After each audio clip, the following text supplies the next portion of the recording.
Okay, it is 5:31 on September 24th, 2025. I'll call this meeting of the Morton County Planning and Zoning Commission to order. Start off with the Pledge of Allegiance.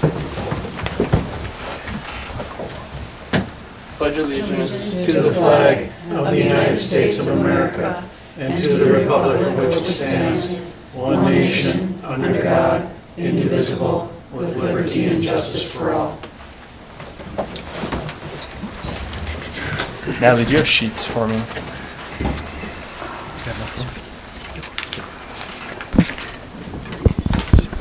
Start with roll call. Zachmeyer. Yes. Berger. Here. Mike is here. Jackie. Yep, here. Dennis. Here.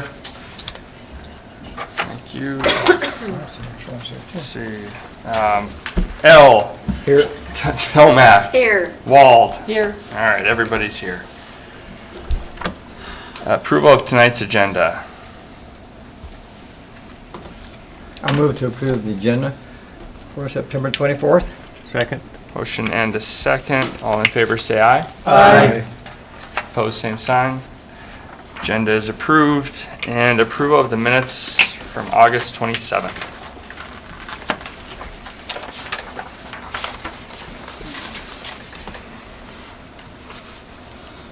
Mr. Chairman, move to approve. Second. Motion and a second. All in favor say aye. Aye. Opposed, same sign. Minutes are approved. All right, item number 1, Natalie. Our first item is the Vachertstedt subdivision. This is in the northwest quarter of Section 2, Township 138 North, Range 86 West, located east of County Road 86 and about 4 miles north of the city of Almont. So there's existing residential subdivision, and this is the one just north of it. Everything around it is zoned agricultural and is more or less undeveloped. So the applicants are Grant and Sherilyn Johnson. They want to divide one 11.12 acre parcel and rezone from ag to estate. So essentially conforming to our priority for this area remaining agricultural. So it would just be continued agricultural use, just a smaller parcel than we have for our ag minimum acreage.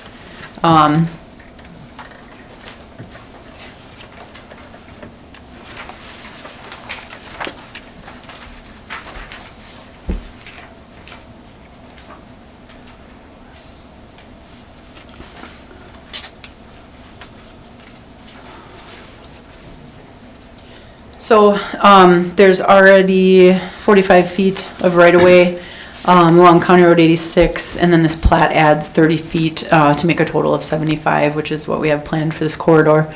And then they have an access easement to get to the remainder, and we have a smaller utility easement here because the water is on the other side of the road. So with that, staff is recommending approval, and I can take any questions. Any questions for Natalie?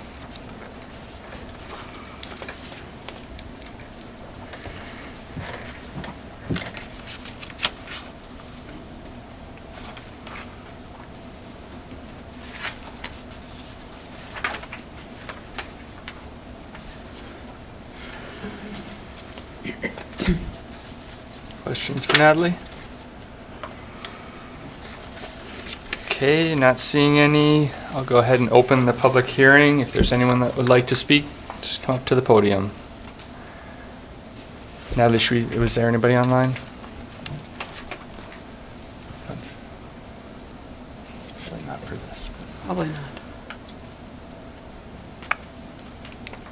Okay, second call for the hearing. Third and final call, and I will close the hearing. Ready for a motion. Mr. Chairman, I would move to recommend approval of the final plat of the short-form subdivision known as Vachertstedt. Vachertstedt. Second subdivision and a zoning map amendment from agricultural to estate as the subdivision conforms to the regulations established in Article 7 of the Morton County Land Use Code and conforms to the land use priorities established in the 2045 Comprehensive Plan. Second. Motion and a second. Is there any discussion? Okay, all in favor say aye. Aye. Pose same sign. Motion carries. Item number 2. Our next item is a petition from Security First Bank in New Salem. The Community Betterment Committee wanted to put kind of a welcome to New Salem sign on that property, but this is still right away. You can see there's sort of a discrepancy between the amount of right-of-way that's on this side of, so this is Ash Avenue, this is County 139. So you have a smaller amount of right-of-way there, and then you have a smaller amount of right-of-way there, so there was just this section that had quite a bit more right-of-way set aside. And as you can see, these are very mature trees, they've been there a very long time. The county hasn't really been using this for right-of-way for quite some time. Tellman's has a parking lot in the right-of-way.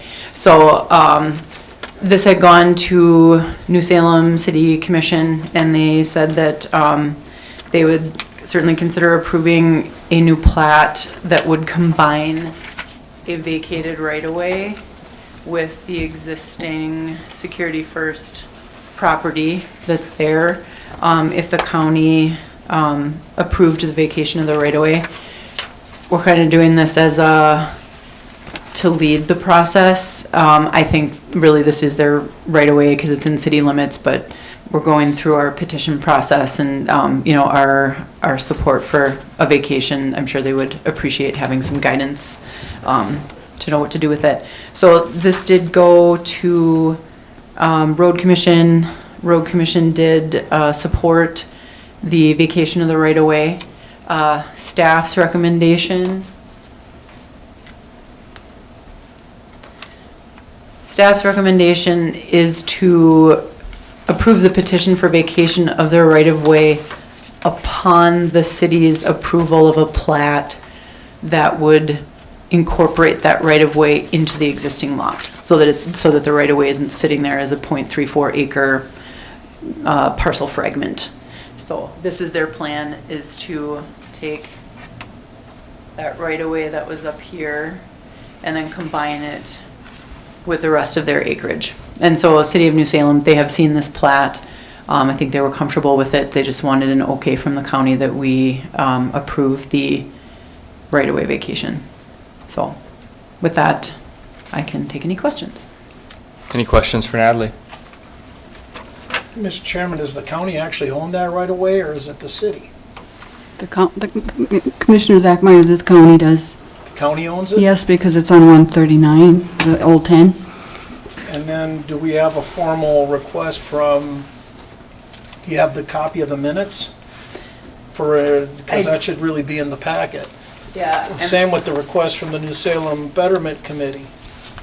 So I have seen the minutes. I reiterated them in the text of my staff report, but it isn't in the packet. But they did review it in January. So does this property then revert back to the City of New Salem, or would it revert back to Dakota Community Bank? Not Dakota Community and. Security First. Just Security First, I'm sorry. So that right away would go to Dakota, or Security First Bank, to be incorporated into their property. And the Road Commission, their suggestion was they thought there should be compensation to the county. I guess I would suggest that that's a county commission issue to discuss. I would say we don't need to discuss that here. That's a Road Commission and County Commission discussion. And then Natalie, can you point out, or maybe Mark's gonna show where that sign is going to be so that people don't. Mark can point it out because I don't know exactly where it's going to be.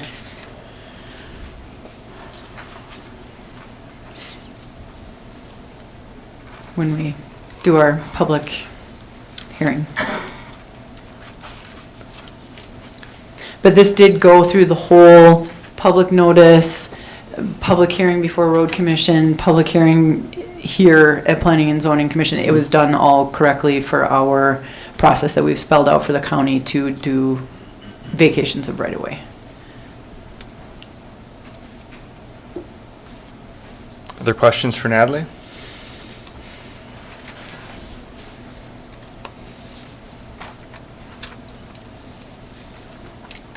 Okay, I'll go ahead and open the hearing.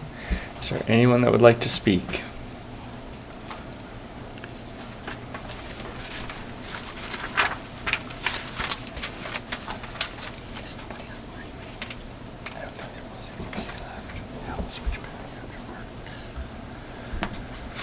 Good evening, Commissioners. Mark Isaacs with Independent Land Surveying and Engineering. You'll see that's a little blown up version of the plat that Natalie just showed. So right here is the proposed location of the sign. And that would be then onto the Security First Bank property if we can get the right-of-way vacated. And I can answer any questions, and Sarah with Security First Bank is here to talk as well, so.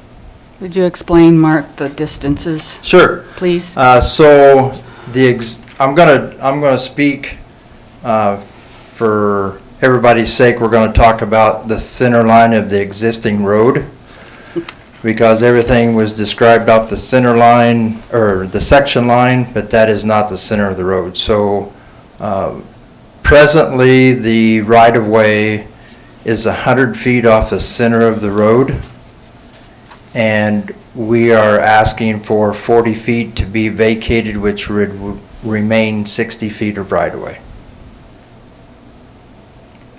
The other thing I would add, on the north side of that old 10, there's a little over 100 feet on the north side as well. So it's a very large right-of-way.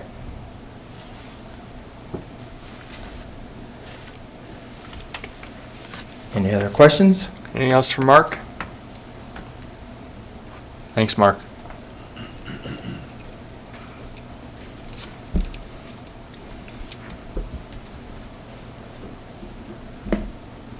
Good evening. I'm Sarah Getzloff with Security First Bank of North Dakota. I'm the CEO of Security First Bank. I'll just put a picture of the sign that we're proposing.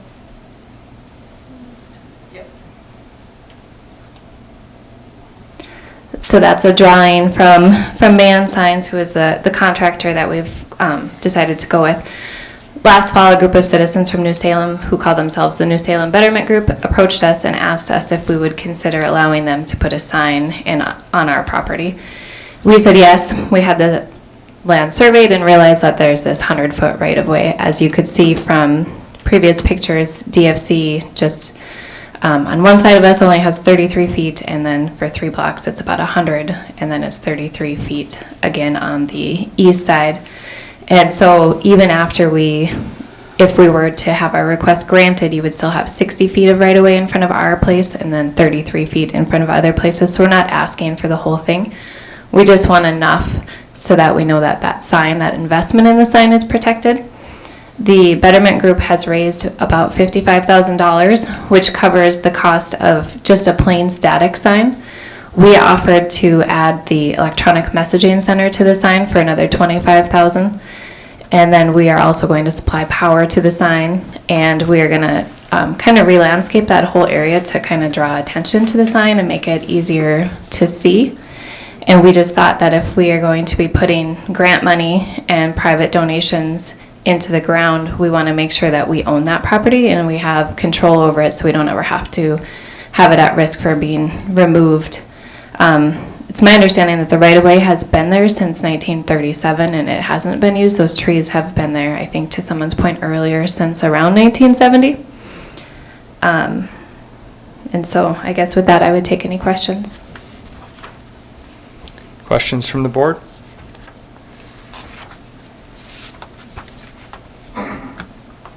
Thank you.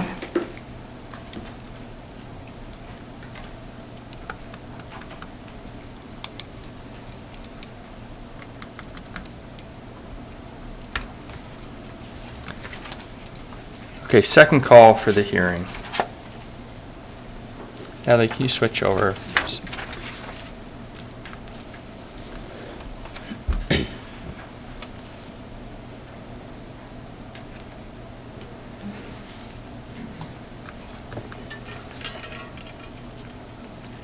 third and final call. And I'll close the hearing.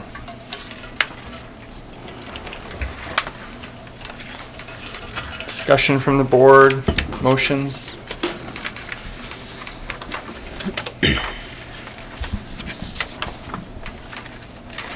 I move to recommend approval of the petition to vacate south 40 feet of County Road 139 Ash Avenue between 7th Street North, 8th Street North, New Salem, upon approval by the City of New Salem of a plat that incorporates the right-of-way into the existing lot owned by the petitioner.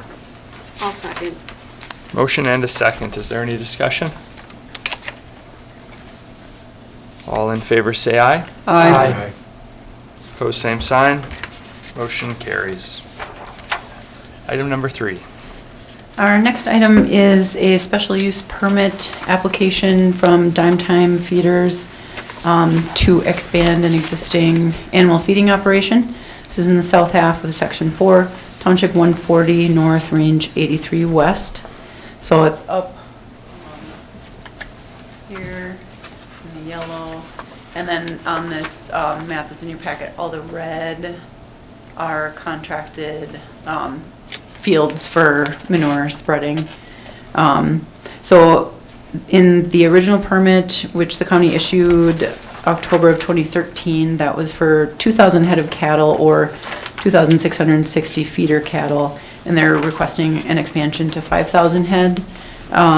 When a operation changes hands, the county makes a animal feeding operation owner apply again for a special use permit.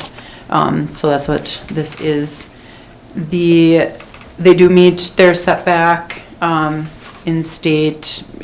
We reiterate the state law in our ordinance. And so it's got to be 3/4 of a mile from a residence, business, church, school, public park, which it is, with the exception of the residence that was the owner's residence, which is right in the middle of the operation. So that's the operation, and then the house is here. I think they have additional housing for staff that works there. So that would be the exception, is that's being used as part of the operation. So the Road Commission did review this at their September 17th meeting. They did have concerns about the wear and tear on County Road 83, dust, given the size of the current operation, and they were very concerned if there's going to be a doubling in the size of that operation, it's going to really impact the road. So their suggestion was to ask for assistance with dust control at a minimum, or if that can't happen, maybe it's not in the right location. So staff did not provide a recommendation for this. I think we have reached a point in state law where I don't quite know why we're evaluating these at a local level anyway, since we have so little authority to impose conditions of any kind on an operation like this. So I guess I would suggest, if they're going to expand the operation by more than double, just to have conversations about potentially voluntary assistance with dust control, since the county by state law can't charge any kind of fees or expenses more than $500 associated with an animal feeding operation. If we are going to approve it, I do have a list of conditions, more or less, just to ensure that the applicant has made their application to State Department of Environmental Quality, as they have to assess lagoons and environmental and nutrient management plan, just to say that our permit would not be valid until they do go through that state permitting process. And then just that the applicant would acknowledge the 80,000 pound weight limit on County Road 83, and understand that anything over that weight has to get overweight permits through load pass system. So.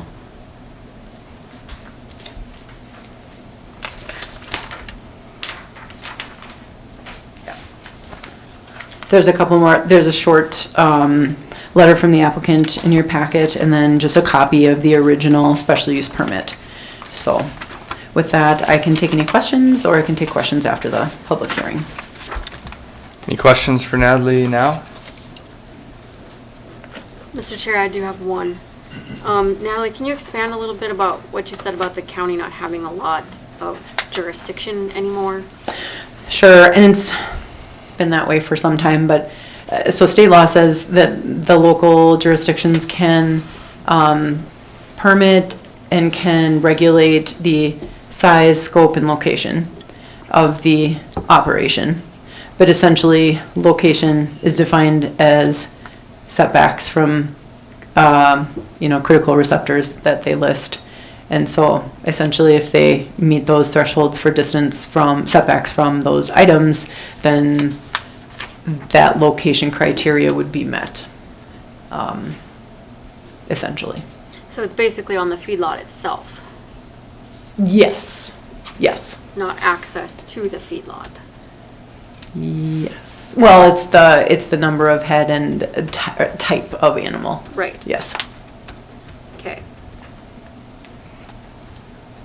I think I'm good for now. Anything else for Natalie?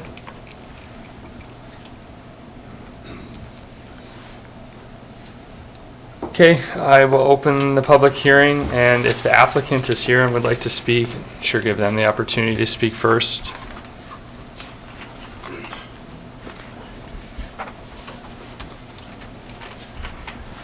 My name's Wyatt Larson. I'm from South Dakota. We just purchased it from the state, Freddie. I guess we're just looking to double it. It's already got everything kind of set up for the 5,000 head. The pens are already kind of set up for it. We're definitely prepared to help with dust control. I know Freddie did with some of the neighbors spread water. I think we could work with Knife River and maybe spread a little bit something better than water at some points when it gets really dry. But yeah, any other questions? Any questions for Wyatt?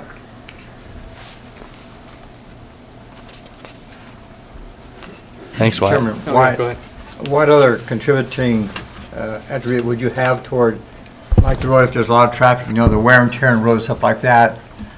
Do you have any participation in the concerning road maintenance or helping or anything like in that area, other than keeping down the dust?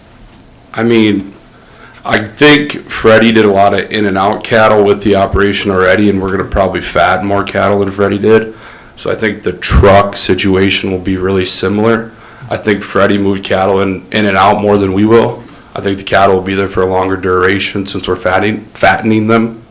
I don't think the road will really have any more wear and tear, honestly, because I think Freddie moved more in and out than we will in a quicker amount of time. Because he would just take them from lighter weights to 900 pounds, move them as backgrounded feeder cattle. So ours will be taken to 1,500 pounds, fattened, be there for 6 months, 8 months at a time, rather than only 3 or 4 months. Has the road condition itself been any impediment to your people hauling stuff? No. No, we've been bringing some in for all summer, in and out already. I mean, it's been we've got quite a bit of rain up here this summer, and we haven't had any problems, I guess, with our semis. Mm-hmm. And our guys know to take it slow, especially by the farm sites. That one has a 35 mile an hour zone. We honor it. We go down, slow down.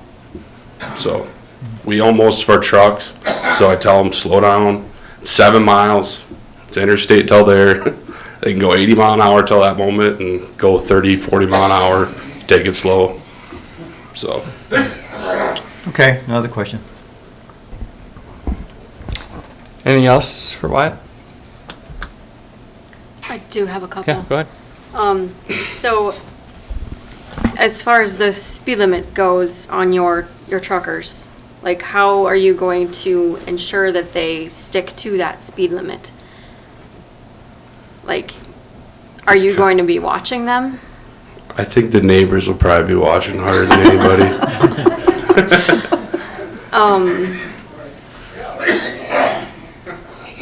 Same thing with the weight limit. I mean, how are we going to ensure that the weight limit is held?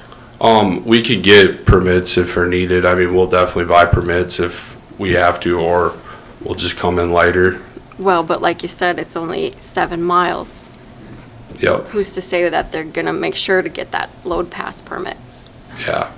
We can get it. I mean, we'll for sure get the permits, whatever's needed to go that 7 miles. That isn't, we get permits all over. We're a commercial business. We haul in 9 states, so we have permits in Iowa, South Dakota, North Dakota, everywhere, so that's not a big deal at all. Maria, if I can address, we discussed this at Road Commission, and Sheriff Kirkmeyer has a set of scales, and so we can weigh. So out of the blue, somebody could show up and a trucker could be weighed. Okay. Right. And they will, I think we've kind of, and Kyle is on, Sheriff Kirkmeyer is on the Road Commission as well. And we really expressed the need to have those truckers obey the speed limit and Yes. to obey the weight limits on that road. Yes. And so I think that we'll have some teeth to our permit here. Gotcha.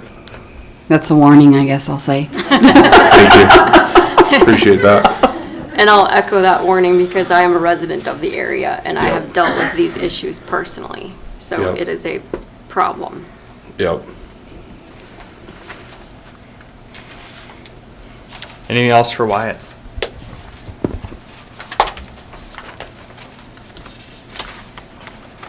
Thanks, Wyatt. All right, if anybody else would like to speak, feel free to come up to the podium. State your name, please.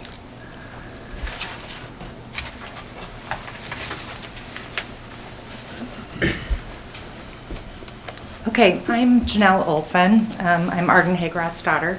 We're probably the closest resident to the feedlot. So I think of probably everybody here that's vested in this, we're probably the most affected. We live right on the corner of where the feedlot is. So I've had a lot of years now of experience with working with Fred and Jake as far as the feedlot. I can tell you they've been very, very good to us in terms of trying to help us, to control the dust the best they can. I do not recall Fred ever putting water down, but I know that's been a big concern of ours in the past. As far as the truck drivers driving, everybody is an individual that drives a truck, just like on the roads. So you're always going to have some trouble with some truckers that aren't going to follow the rules. The 35-mile-an-hour speed limit sign, that's in front of my house. I will tell you that the vast majority of the truck drivers that drive by the house, they slow down. They know. Most of them have met my husband, so when they said the neighbors will patrol, that's true. We will, because we want it safe. I walk on the road. I have grandkids that come out. We want them to slow down. I can tell you, without a doubt, so far the truckers have been fantastic in terms of over the years of working out, as far as to get them to slow down. Now, there was a couple times a few years back, my husband went to the feedlot yard and met a couple truckers and said, you need to slow down. And Fred always took care of that. Jake has been fantastic to work with. He's our neighbor. We want to be good neighbors. We want to support them in the business. We want to support the new owners in their business. We raise cattle. We need feedlots, right? So we want to support other businesses, but our biggest concern is the traffic and the dust. We've talked with Jake about this, and he's been assured us that he's going to do his best to try to help with dust control. I would hope that the county can do some management as well in terms of maintaining the road and maintaining dust control. I do think some of that should fall on the county as well, because there are other vehicles that drive on that road as well. It's not going to just be the feedlot. When the wind turbines moved into the area, the amount of traffic that the wind turbine people generate on the road is enormous. And I can tell you, they don't slow down on the road. So I don't know that you can hold just one company accountable for dust control. I think there's a lot that can be done in terms of maintenance of the road that affects how much dust as well. My house is 40 yards from the road, so I have a lot of dust. That's the biggest concern we have. We want to be, like I said, we want to be good neighbors. We want to work together. Jake has helped us put cattle in. We've helped him put cattle back in when he needs to. So we want to have a good relationship, and hopefully the county can help them and help them to be successful and make this work. But I agree, we need to make sure that the dust is controlled, and we need to make sure the speed is controlled. Any questions for me? Questions for Janelle? Thank you. All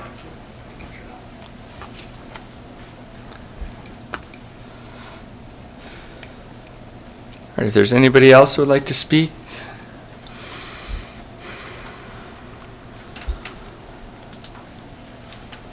I'm a neighbor to the north, Myron Schmidt.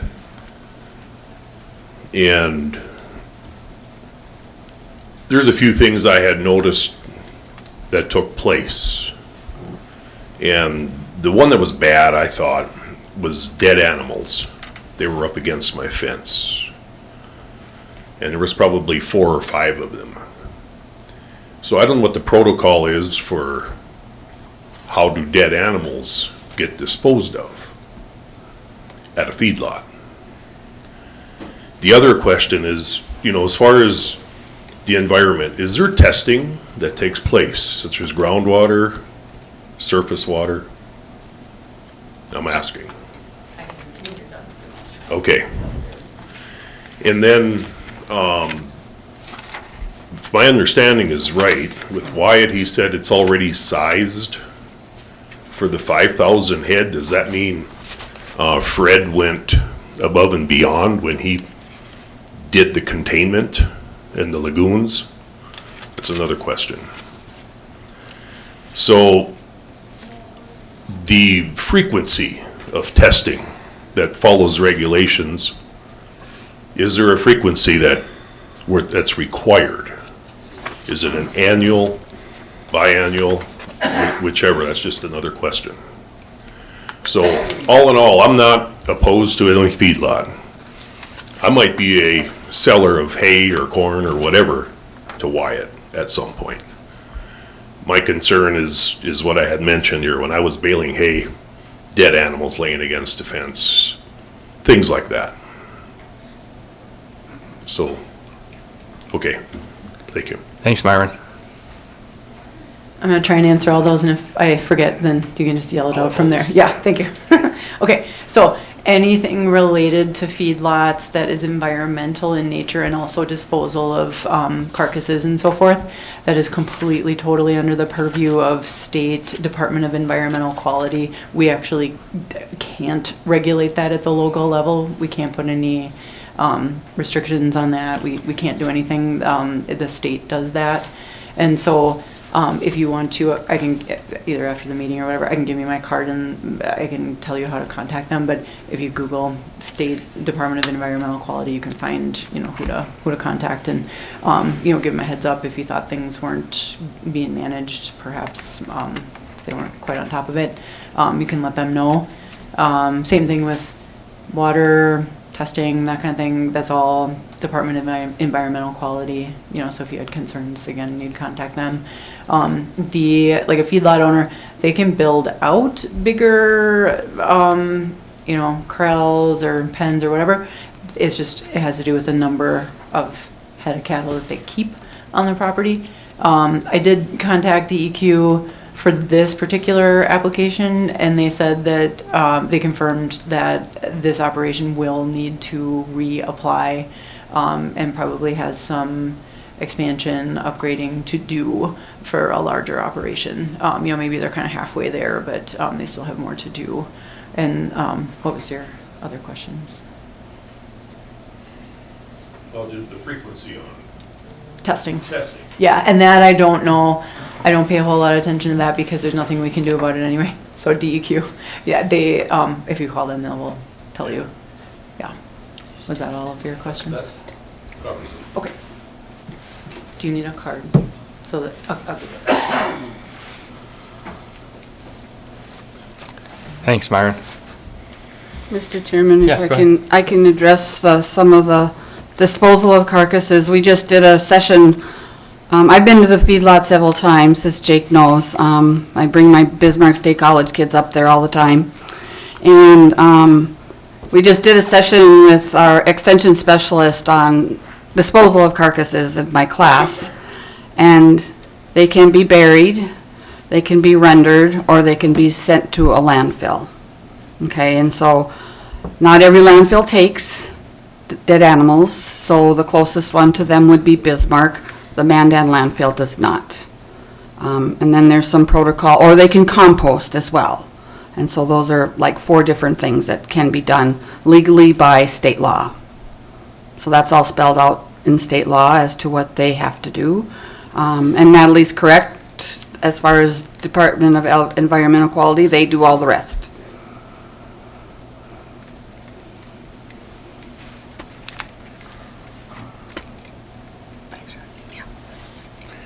All right, is there anybody else that would like to speak?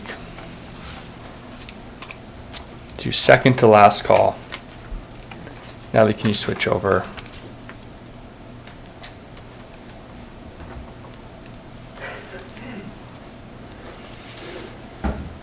Okay, last call for the hearing. And I will close the hearing. Commissioners, thoughts, wishes? Mr. Chairman, question for Natalie. Yeah, go ahead. The original special use permit from 2013, there's 6 conditions. Do any of those 6 conditions, shouldn't they be included on the motion? If the motion is to approve, there's 4 conditions, but there were 6 on the original. You know, especially looking at number 4, to the capacity of 2,001 animal units. Should, instead of 2,000 head of cattle, be 2,000 animal units? Because of the cow-calf pair? It's, yeah, and we can say animal units. Well, no, because it's specific to type. So we're gonna say cattle. I think that wasn't maybe correct on the original. Well, that was a big discussion on this, because we had a couple feedlots during this time, and it was about the animal units as a cow-calf pair. And that's why that language is in there. Well, I guess what I would say is, I'm sure there's an equivalent to 5,000 head, you know, for cow-calf pair. And so I will find out, I mean, it's in the table. It's gotta be in the table. So I would just add that in here, that they can do either one. I just, if you say animal unit, then maybe it's hogs. Obviously, I'm not raising hogs there, but I mean, that's just not, we don't wanna say generic animal units. Right, this is specific to cattle. Yes. Yeah. And there won't be cow-calf pairs Right. there at a feedlot. Right. And I just make one more comment if I could, Mr. Chairman. Like I said, I've been to that feedlot several times. And then I went one time when they didn't know I was coming, and everything is always very neat, very clean. The cattle are, when I've been there, I guess they've all been well taken care of. And of course, you know, if any of you have ever been to a feedlot, there's gonna be mud, and they're gonna have mud on them. I mean, there's nothing you can do about that.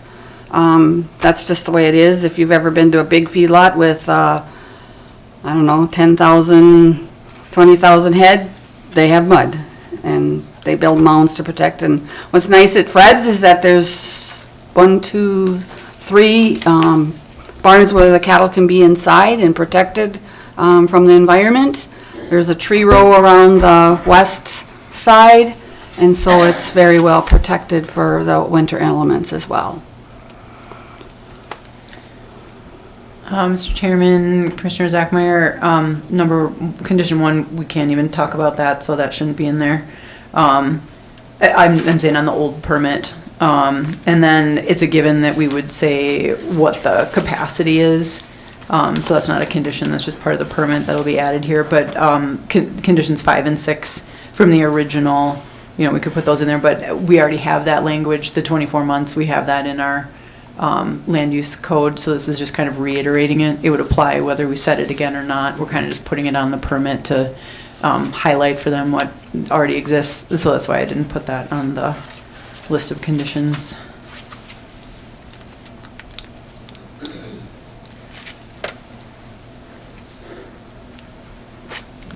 Mr. Chair, I do have one other thing. So on the, in our packet, underneath the motion to approve items, it doesn't say anything about dust control. Right. Should we not add something since it's been I mostly just wanted to have the applicant talk about the dust control, because we can't really require that. We can't really put any, because that would be probably more than $500. So we can't put that as a condition on it. So says state law. So we're asking for voluntary partnership. We'd suggest from the road commission that it would be mag chloride is one product that can be used. Yeah. And then there is another product that the roads do. We do a base one, it's called, as a another product that we use. base one is better than mag chloride. Yeah, Mag chloride yes. rusts out your vehicles. And that can be a whole discussion with everybody up there, some collective participation, potentially.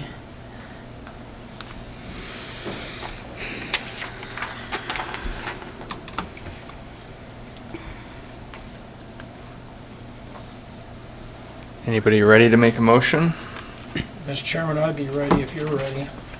I am. Mr. Chairman, move to recommend approval of a special use permit to the Morton County Commission to allow the expansion of an animal feeding operation from 2,000 head of cattle to 5,000 head of cattle, as the use does not violate required state setbacks from occupied residences and is within the spirit of Article 11, Section 29 of the North Dakota Constitution, with the following conditions. The applicant shall provide a copy of the North Dakota Department of Environmental Quality feeding operation permit, all required North Dakota Department of Environmental Quality application materials to the county and zoning administrator at the time the application is submitted to the North Dakota Department of Environmental Quality. Number 2, special use permit shall not become active until the county receives a copy of an approved expanded feeding operation permit from the North Dakota Department of Environmental Quality. Number 3, if the facility falls out of compliance with any federal, state, or local regulation, the permit shall be automatically suspended until the facility returns to compliance. Number 4, the applicant acknowledges the 80,000 pound weight limit on County Road 83 and understands that all overweight commercial traffic must obtain permits through load pass.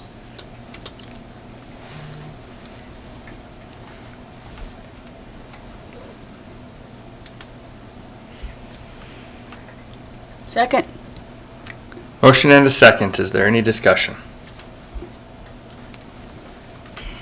Okay, all in favor say aye. Aye. Opposed, same sign.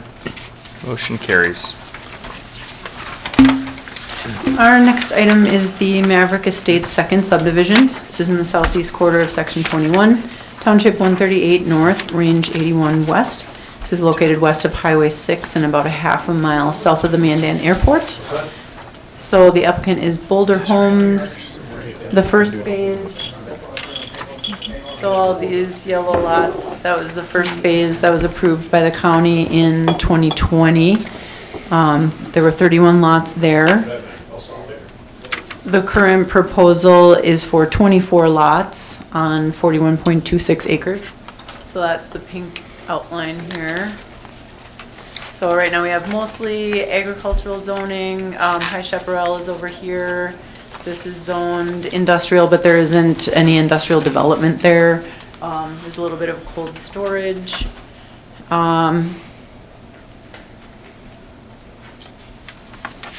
So the future land use plan for here is, this is public, because that's owned by the state. All the pink is airport, future land use, and then the rest of this is agricultural priority. But this is within a half mile of a hard surface road, so we, exempt our limitations on subdivisions being that close to a hard surface road. The county did just kind of redo our county road there. It's in a lot better shape. 46. Yes, much better shape now. Missouri West Water just told me today, they haven't completed the hydraulic study, but they know that they have water to serve these 24 lots. So water's good. Morgan and Sioux confirmed they can serve 24 lots. I asked Western Plains, they did show me that some of the soils are fairly poor for septic, kind of mixed in this area, but because the developer is also going to be the builder, so it's not going to end up being a lot of vacant lots being sold. It's going to be developed with the septic system, so they were comfortable just dealing with it on a case-by-case basis if some of those lots need mound systems. So Road Commission reviewed the master plan and this plat for phase 2 at their September 17th meeting. They had no questions, concerns, comments.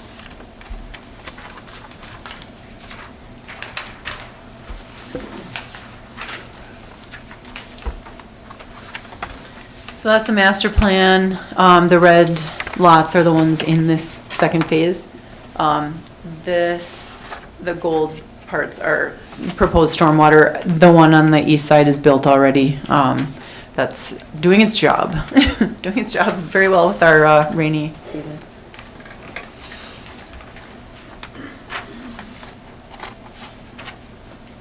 And then that's the lot configuration for this second phase.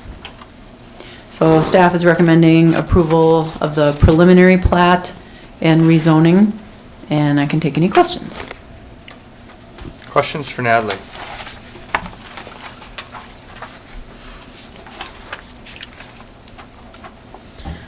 Mr. Chair, I do have a question. In the stormwater ponds, I wasn't part of the original process for this. Mhm. So are the stormwater ponds, they owned by, the consortium of the lots, or how do those work? We didn't do that on this, is that in the covenant? They're within easements. Is that I mean, right, it was Mark? an easement, yeah. But as far as the maintaining, I don't think we had that discussion for this development. Yeah. Okay.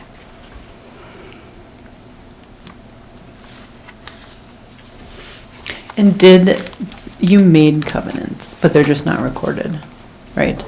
Oh, they are recorded, okay. Okay.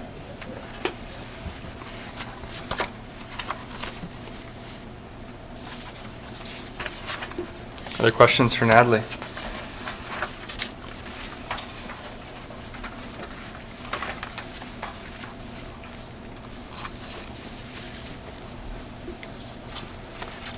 Okay, I'll go ahead and open the public hearing. If there's anyone that would like to speak, yeah, come on up to the podium.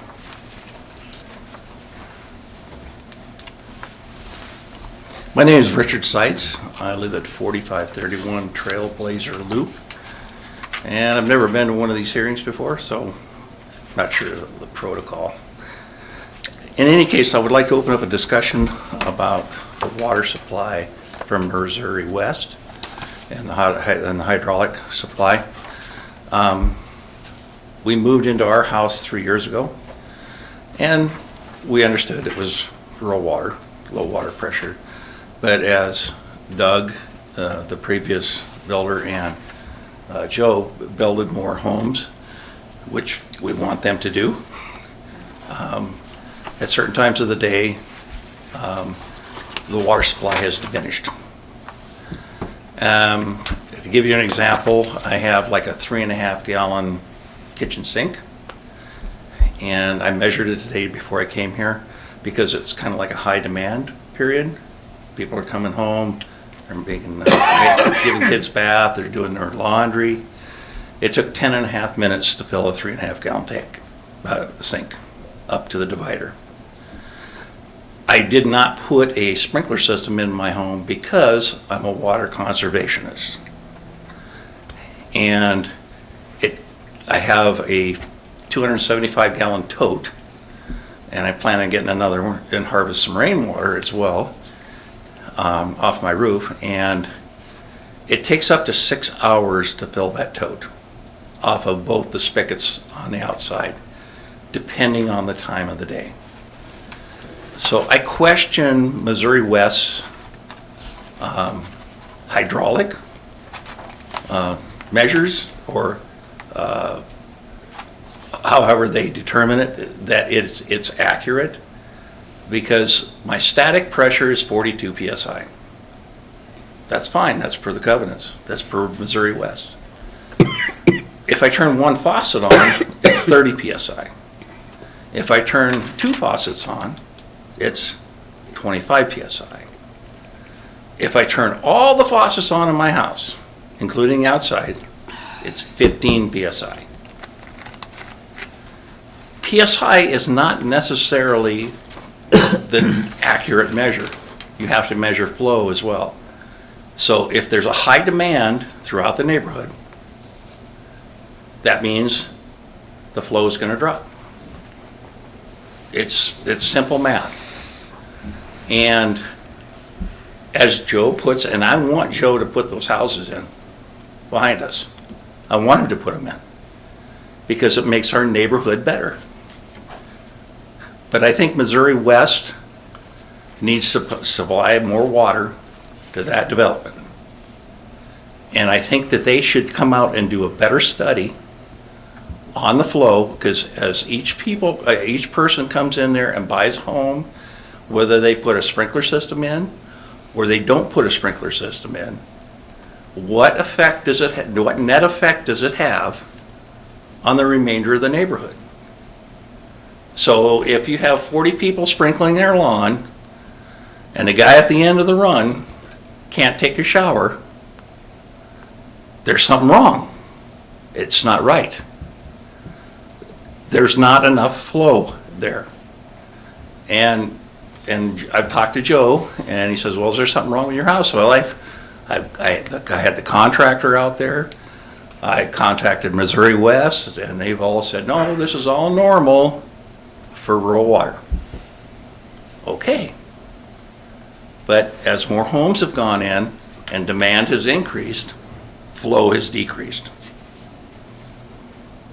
So I would like this commission to make sure that Missouri West goes back and analyzes every home that's on that circuit before they approve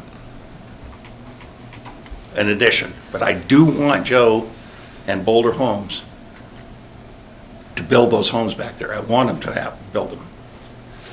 And then the second item I have is the wind out there. Of course, North Dakota, it's windy, but we're coming across that farm field, and I would like Joe to consider using Morton County Conservation District to plant tree rows on the back of those homes that he builds to decrease the snow drifting across Trailblazer Loop or any other road, because there was two neighbors when we first moved here the first year in 2022. We had 100 inches of snow, and I had 5-foot snow drifts in my driveway. There was two people in our neighborhood that kept our road open that had heavy equipment. That was the only way the road was kept open, because I was out there with a snow blower 8 hours a day, and I could not keep the road open. That might be an unusual year, but those trees would help mitigate that. And I've already contacted Morton County Conservation District, and I'm putting tree rows in for myself. They have a good price. They're guaranteeing their installation. So I'm an advocate of soil conservation, water conservation. I would like to see this commission consider that before they approve this development addition. But I would like to see this development addition added. I would really like to see that, because it does nothing but enhance our neighborhood. Those are my concerns and my, I guess, It was Richard, right? it is Richard. Thanks, Richard. Appreciate the comments. Is this the right forum? You're at the right place. Yeah, as far as I know. Yeah. I'm sorry, Richard, what was your address again? 4531 Trailblazer Loop. Okay, thank you. And we purchased that home from Apex Homes in 1922, or 2022. Actually, we retired in North Dakota. I don't know if that has any significance, but I retired from 42 years in the airline industry out of Seattle, and we wanted to come here to live the real life. Interesting. That's why we're here. Snow or no snow. Thank you, guys. Thank you, Richard. Thank you. And Joe, I'm sorry I didn't give you the opportunity to go first. Good evening, Mr. Chairman, Commissioners. Thank you for having me this evening. My name is Joe Hillerson. I'm the owner of Boulder Homes, and I'm the developer for Maverick Estates. The first phase, I started out with a partner, as you guys are well aware. But this phase, we're really excited to be here in front of you guys with the second phase, because like Rich said, the more homes that are out there, the nicer it gets. And it's just one of those projects that this is my pet project. In my career, I've never had one like this one where I'm as passionate or as excited about, because we kept those trees alive that first year. I mean, because of, we stumbled through the first phase a little bit at the beginning, but gosh, it's getting nicer and nicer, and we just love it.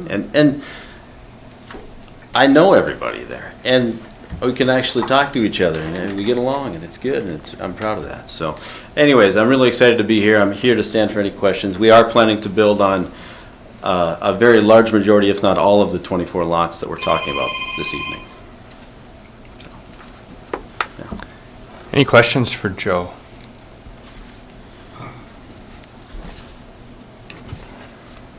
Joe, I guess just giving comments. Rich, any thoughts on the trees, I guess? I'm not opposed to it. I think the more trees that are out there, the better, and that actually goes right along with what he's saying. When people move in, they take responsibility for their lot, and they plant trees, and they mow, and they put in landscaping, and it gets nicer and nicer. And I will agree, I like trees. That was one of my questions for Natalie. Hey, Natalie, are you going to make me put any trees in this time? Now, I mean, every time I watered those trees, that first summer, we didn't have any rain, and it was over 100 degrees, like 16 days. It was wild. It was Doug and I, between the two of us, we recruited friends and family, and man, it was like a 5.5-hour chore, 1 to 2 times a week, just to keep those trees alive. But we put them in, and we knew they were going to make the subdivision nicer, so it was worth it. And it was, I'm not opposed to that. I've got one homeowner out there that tore out the trees that were on their lawn, or they're on their lot, and I can't. It blows my mind. But nonetheless, I'm not against people having that right to not have trees too. And so I'm not against it. I probably won't move forward with doing it without you guys making me, but I'm not totally against it either. And really, this is going to be in the center of of the quarter, I guess would say. I'm not against it. I'm going to be able to focus on the second edition a little bit more. I've got a few other subdivisions, or 2 other subdivisions that I've been really focusing on. So I haven't built out there as much the last year or so, but yeah. And we're running out of lots. I only have 4 lots left, so it's time to get some more. So yeah. I have one. Anything? Yeah, go ahead if it's for Joe. Is it? Yeah. Hi, Joe. Hey. As you know, I got a lot of complaints, so hopefully things will be better the second time. Yeah. And so we'll get I got all the of garbage control under control so that the Yeah. farmer across the road is not complaining so much about Yeah. I got all the of trash from your contractors that are building. So that's the main concern that I have. Yeah. And planting the grass so that we have some type of a grass cover so that it's not all broke up and being Yeah. able to take care of. Yeah, I agree, and that's my plan. In fact, it's, what's the remainder there is mostly a cultivated field, which half of which we would be putting in the second phase here. But really, the third phase, the dirt work is planned to be done as well. And so my plan is to put the whole thing into grass, what we have left, and so we keep the weeds down yeah, I mean, as time has gone on, I'm sure you've gotten fewer and fewer complaints, and I think I'm getting better and better at this. And so thank you for being gracious with me and always nice to me. And I'm not, even the neighbors, nobody really likes having a subdivision come into their neighborhood. Nobody, none of the landowners. Yet, I hope anyways, that at least I've earned the respect because I answer my phone. I address a complaint every the same day, as long as I can, as long as I'm in town. But, yeah, no, I take those very seriously, Jackie, so thank you, yeah. Mr. Chair, I Yeah, did go have ahead. one question, just because, again, I wasn't part of the first time around. Who does the road maintenance out there? Is it the county or is it somebody local? Morton County. Morton County does? Yeah. Okay. Oh, and to address your comment, we have hired another, I'm going to call it a loader operator, blade operator, to help us try and get there sooner. But Because excuse me for jumping in here, Joe. No, you have to go to the mic though, Yeah, Richard. So it's Because on the recording. It's on the recording. Yeah, excuse me, Joe, for jumping in here. So Morton County comes out once the snow stops, right? And Highway 6 is done. So there's two people, Lucas and the Dusty, that had the heavy equipment to keep the road open that winter. And those guys were up at midnight because, I mean, there was literally snow drifts that were, their first house on the east side, there was a snow drift 12 foot tall. And when the road grader got out there and he put his blade down and he hit that snow drift, he spun the road grader into the ditch. It was so big. Well, we had 2 days of blowing snow, or 3 days of blowing snow. And they had to, I don't know how he cleared it out, but I mean, the Trailblazer loop was cut in half. You couldn't get, you either had to go out the 46 or you had to go out Renegade because it was cut in half. And that's where I say putting those trees in, granted it'll be years down the road, but it's going to save Morton County money.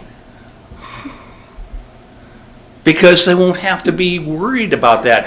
If you have trees there, it's like, because the last 2 years, I put up snow fences across my backyard. And they work. And that's what a tree row does. It's a snow fence. So on the downwind side, 40 feet from wherever that object is, that's where the drift will form. And it'll get high and it'll get long. And we had enough room out there. You put it at the back of the property, and it's never going to get to the road. It just won't happen. And if it does get to the road, God help us, because we're over 100 inches.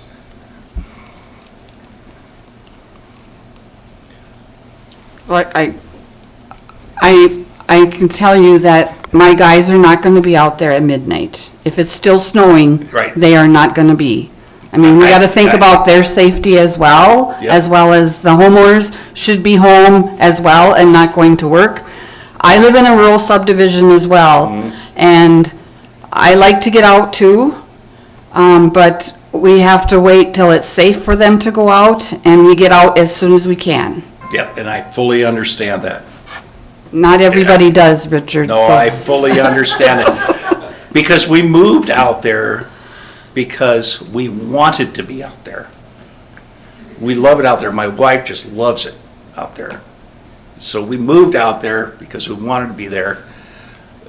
And granted, it may be 10 years in between those type of snowfalls, but I think we can mitigate it to some degree. Thanks, Richard. You bet.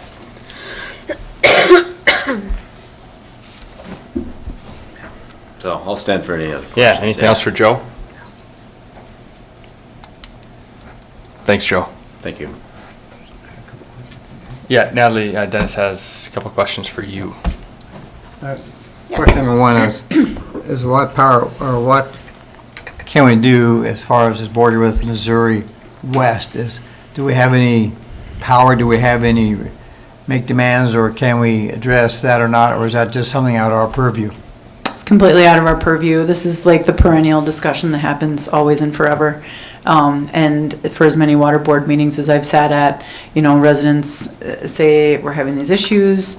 The water board or the manager, they say we've tested it and it meets our standards. And I'm not saying there isn't an issue here, but if there is, it's something that Missouri West alone would have to address. They are their own political subdivision. But these people are customers of theirs, correct? Yes. So the customers they could lobby, they could put pressure on Missouri West with their own group as paying customers receiving a service. Yes. Okay. And, I guess the county very much relies on Missouri West to tell us what their capacity is so that we can make good decisions about where to allow development to go. And they just told me that they can, that they can serve this development. So that's all we can go by really is they're the water system provider, manager, planner, so that's typically what we go by. But if there is an issue, then that's something customers would need to take up with Missouri West. We don't have any power or authority to require wind fences, tree lines either, do we? So the purpose of the tree row was more or less community or kind of gateway corridors in Morton County. This is a main thoroughfare into the county, and we want things to look nice. So we require subdivisions along, state highway to put trees up for aesthetic reasons. And so that was the purpose here, because the north and west sides aren't abutting a major corridor. We would not place that requirement on this development, particularly not in the middle of the subdivision. It might be on the exterior, but we would not place that requirement in the middle. Certainly, future lot owners can plant their own trees. Well, I see these as legitimate concerns, but but I want to know, sure. my concern is, what can we do? We can't. And always. Sometimes we have limitations in our authority and legal process to do certain things that maybe and we help can overcome a problem, but we can't. Right, and we can place conditions on a development if the conditions warrant, but to place that condition on this development in particular would be kind of arbitrary because we don't do that for other developments.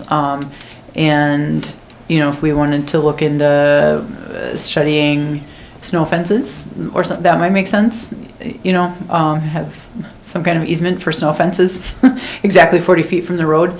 But again, we haven't done that before. That would be kind of arbitrary for this. Okay, thank you. Okay, is there anybody else who would like to speak?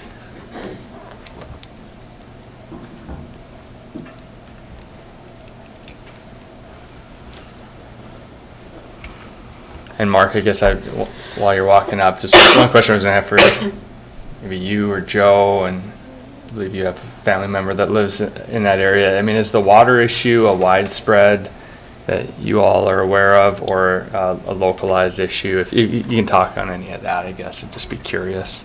Okay. Mark Isaacs with Independent Land Surveying Engineering.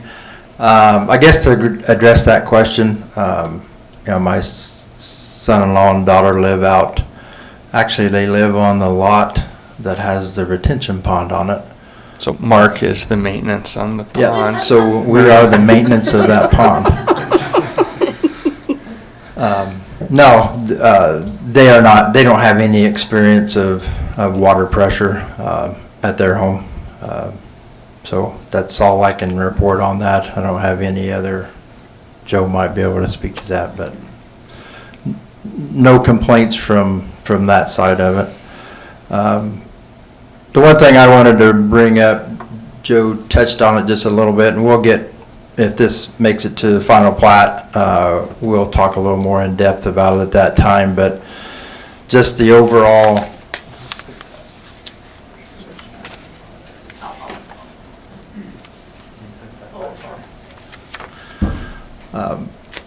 and get the master plan back up. The two yellow areas that were shown on there, the one in the southeast corner is the existing pond.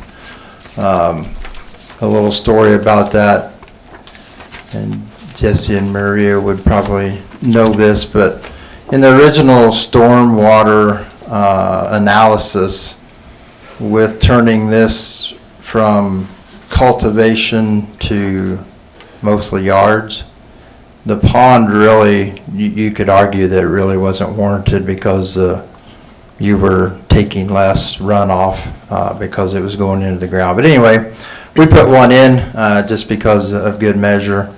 And this year we had one rain event out there, was 4.5 inches in 20 minutes. And then 5 days later, the same thing happened again. And that pond filled up both times. So that was, yeah, it was not designed for that. I mean, that's probably greater than a 500-year storm. So you can't design for storms like that, but it happened. So I was the one that said that there would never be any water in that pond, and I've got a video that says it was full and doing its job. So the rest of the comment for this subdivision, when we do this phase 2, we are going to grade the whole 2 and 3 together, and we are going to put the stormwater berm, if you will, over on the west side in yellow there. So it would all be graded. We'll take that out of cultivation and we will seed that into a hay crop. So it would, be covered.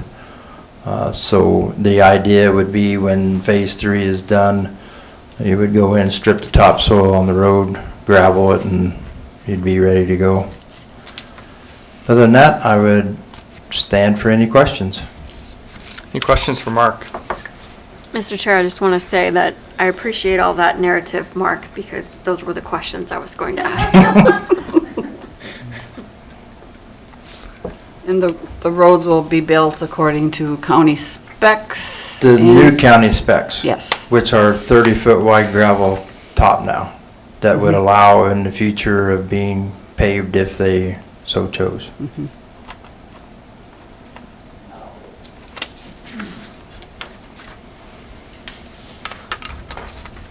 Anything else for Mark? Mark, this might be, I might not know what I'm talking about, but the Mandan Airport had an issue with a swamp area, and they were working on that for a long time, so we could clear that out so that we could put more hangars. So what they eventually came up with is they moved a culvert to the opposite side of the west side of the highway, and now I believe that water will run south. So being this facility, this development is so close, has that even been addressed or talked about or looked at as to the amount of water that's going to be added? No, and I would have to study to be 100% sure, but I'm 90% sure that path of water would go to the west of this property. It runs down through the Charvettes, and there's a drainage way that's just to the west of here, so it would not, that drainage shed would not be affected by, this would not be affected by that drainage shed. Okay. If it were, we would have to evaluate and analyze that anyway, but I don't think it is. Anything else for Mark? Thanks, Okay, Mark. Thank you. All right, is there anybody else that would like to speak? Second to last call. Third and final call. And and I'll close the hearing.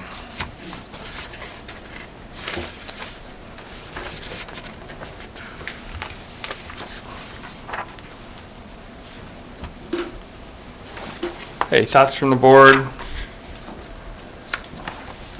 I have a question for Commissioner Zachmeyer. Do you still go to the Missouri West Water meetings? Can you address this with that board? Yes. Thank you.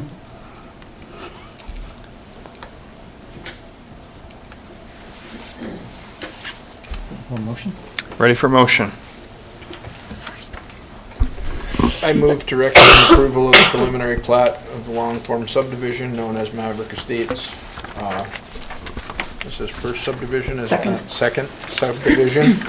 And a zoning map amendment from agricultural to residential as the subdivision conforms to the regulations established in Article 7, Morton County Land Use Code, and as the subdivision conforms to the policies established in the 2045 Comprehensive Plan. Second. Motion and a second. Is there any discussion? Okay, all in favor say aye. Aye. Opposed, same sign. Motion carries. Hold on, excuse myself, if I could. Dennis has to leave. Thanks, Dennis. Okay. Dennis.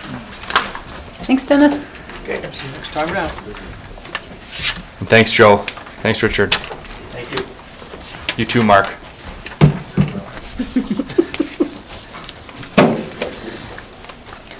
Our next item is perhaps the end of a very long road. The Director Capture Land Use Code Amendment. It's in your packet. I'm not going to put it up here because it's very long. But just to point out, the small tweaks that we made to it since last meeting are that we would have the applicant locate existing infrastructure and cite the document number on their site plan. That's on page 2 of the carbon dioxide collection facility text in your packet. So on Natalie, the underlined The text, underlined right, is stuff. what's Yep. new. Yep. Then on page 4, just requiring letters of acknowledgement from those major infrastructure holders. And then on page 5, adding back in that the board may require the applicant to plant a vegetative buffer around some or all portions of the project site to mitigate visual impacts. So those are the changes that we did since last meeting. So they were pretty minor. And then I think the idea was that, and this is a public hearing, but, you know, when you open the public hearing, but the idea was perhaps this is done and then to move it to county commission for next month.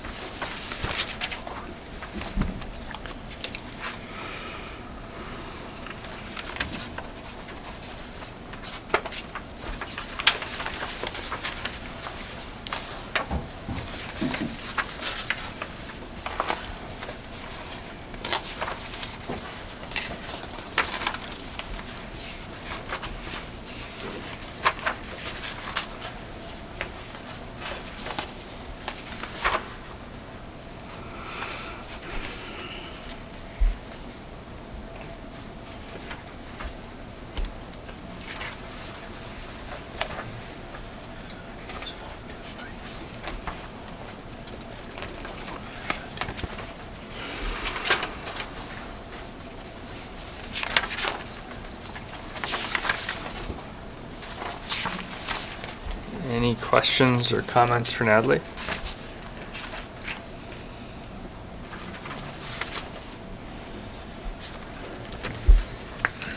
Natalie, I have one on page 4.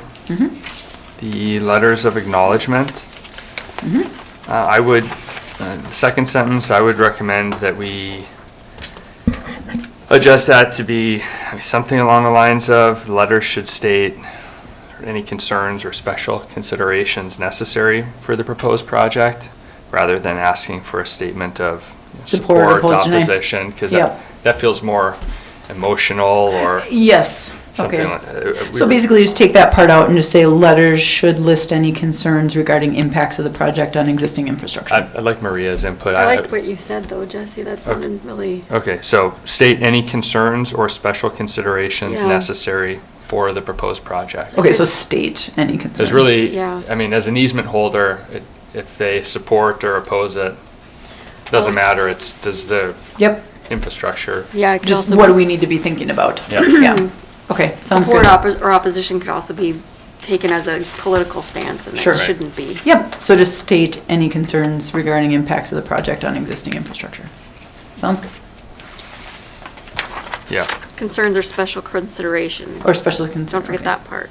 Yeah, or, Special considerations being like, yeah, like you have to, they need to, they're concerned about one thing, or special consideration would be they need to remain 50 feet back. Right. Right. So- you guys have Yeah. the lingo, thank you. Or making sure that you're so far above a pipeline or Right. something like that. Yep.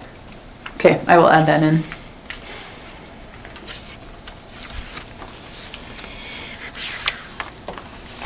Natalie, I do have a question. On page 3, on 6 there, it talks about volume of water projected to be used. Now, is that because of concern of, for the roads and the hauling of it, or? So basically, yes. So that we're understanding how much water is coming in and where it's coming from. And more so, if we had a rural water system that did provide water for industrial use, then you would know, you know, they'd have to get a letter from that water provider, which is what it says in here. They'd have to get a letter from that water provider saying that they can provide that volume of water. You know, I mean, neither Southwest nor Missouri West have the capacity to serve a industrial use. That's not what the purpose of their system is really for. But so that, you know, that being the case, we can understand how much they would need to be bringing in and by what means. Okay. Because I guess the, the concern to me would be, like if they're hauling from Beulah or whatever, excuse me, and the roads, you know, if they're hauling 10 truckloads a day, or how much and how long, 20 years? I mean, And that, we're asking them to provide that information. yeah. Yeah.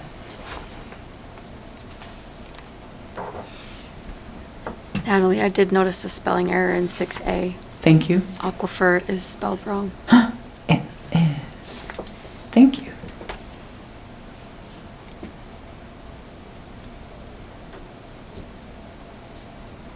I mean, it's kind of an intuitive way to spell it, though. It is kind of, but it's wrong. It looks more like a brand. And I'm an engineer, not an English major. Well, I'm a terrible speller. I'm a writer, but also a terrible speller. Okay, anything else on the changes to the policy?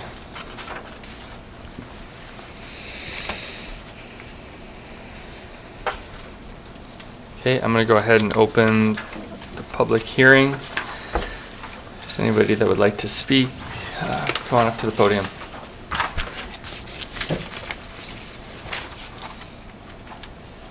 Yeah, Leo, I don't remember if there was anybody online, but do you want to switch that over? Don Shepherd, I just wanted to take this time to say thank you to this commission and all your hard work, and listening to the concerns of the community and working as much of it into this ordinance as you did. I think the final draft is as good as anyone else could have done, and we really, really appreciate it. And I just wanted to let you know that we did notice, and we saw the last few additions. And just knowing that you were so willing to listen to the community concerns means a lot to us, and we do appreciate it. So thank you. Thanks for tracking it down and giving us all the comments. Kept us on our heels. Okay, second call for the hearing.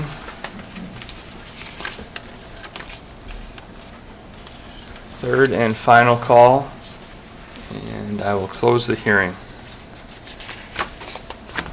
And, Go ahead. Mr. Chairman, I also did just want to say thank you so much to our subcommittee members. This was a very long process, and thank you so much to Dawn for being so vigilant, reading our drafts, and there was a lot that I appreciated that she caught, that other people caught, that we could fix and change. So I think it was new territory for everybody, and we have combed through it. I do feel like it's a good draft now.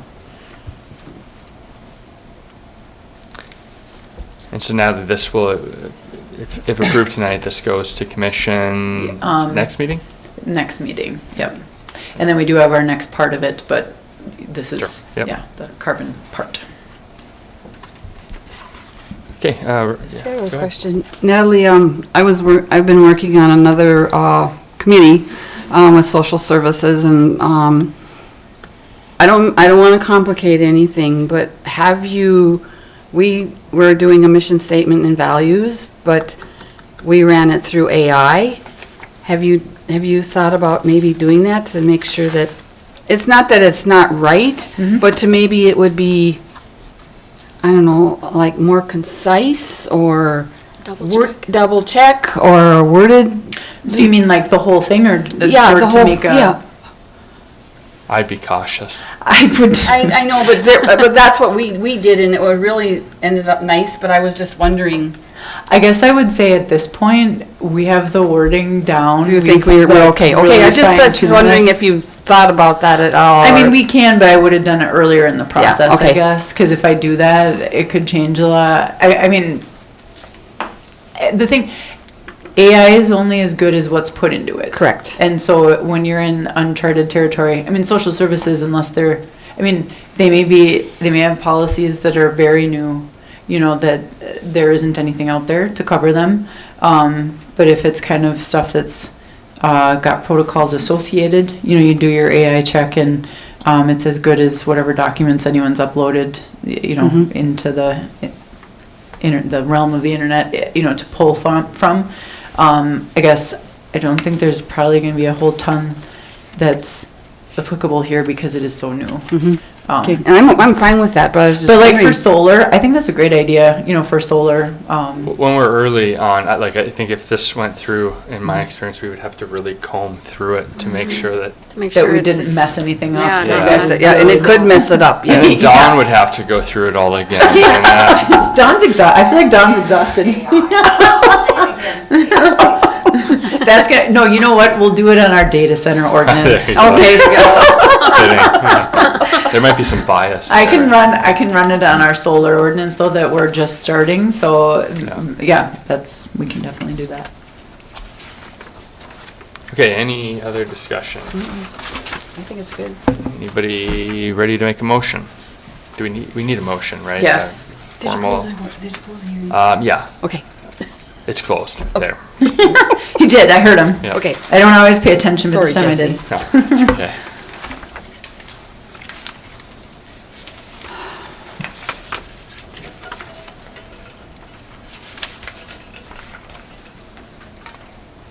So yeah, sorry, I didn't print a motion in your packet. It would just be a motion to recommend approval of a land use code amendment for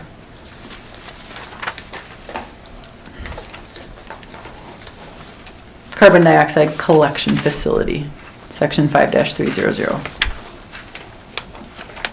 Mr. Chairman, I would recommend that we approve section 5-300 carbon dioxide collection facility. I would move that we recommend to the county commission for approval is what I want to say. For adoption. Adoption into the land use code. Amendment, or into the land use code, yes. Is that good enough? Yeah. Okay. That's good. I'll second. Motion and a second. Any other discussion? Okay, all in favor, say aye. Aye. Opposed, same sign. Motion carries. Our next item is the section 5-400 solar energy conversion facility. We have to do a lot of different things. We gotta do data centers and all the stuff, but we did solar next just in case the carbon collection facility decides to use solar as a power source. And we're starting right back at the beginning, so everything's up for discussion. I did borrow a great deal from the DAC ordinance. A lot of it is copied over, and eventually, when we get all of these, maybe we'll figure out a way to just have like general industrial standards, like the things that are complete repeat in all of them, just take them out and say, here's industrial standards. But for now, rather than having to try and synthesize them all, I think we're just going to do them individually, and there's going to be a lot of repetition. Sorry about that, but. Now the question, this is, maybe I misunderstood there. This would be any solar, like a solar farm. It's not just attached to. Correct. No, this would be for solar, utility scale solar. I didn't want to jump into residential because I think that's not our concern right now, and I gotta spend my time on other things. So I'm suggesting we just do utility scale solar, but then when we add, small scale or residential, we can just plug it in these sections, those additional standards when we get there. But this is what would be most useful for now, I think. One other quick question. So is the subcommittee going to be working on this, or is this the full board? So that's my question. Okay. I don't know how much time and energy you guys have if you want to keep doing this. I would sure appreciate, if you are interested, being able to have more thorough discussions in a committee setting so that we're not tiring people out at, it's only 7. Awesome. If these meetings go long, you know what I mean? We can do it either way. Yeah, and I think to some extent I'd like the opinion of Yeah. the whole board, because on the one hand, there's what's most helpful for you, and maybe it is helpful, I guess, if a few of us look at it, and then we still bring it back here. It also looks like you have a good start. Yeah. But I don't know. I don't have a preference, so defer to everybody and you. Yeah, and I think also what we can do, if people are committed to spending the time on it, that I can send out drafts, and those who have time and want to can really comb through it and send me their comments that I can incorporate for the next time. It's just when we have, like if I get 5 people saying 5 different things, I won't know how to update it, but I have a feeling probably we can, reach a consensus if people want to send comments over email. Yeah, and I guess from my perspective, being on the previous subcommittee, for me, it's simplest if we do that, where we send out a draft, review it, and then, again, just for simplicity, like a Teams meeting to talk through comments. It's just easier for me to, I guess the meetings are usually right by where Maria works.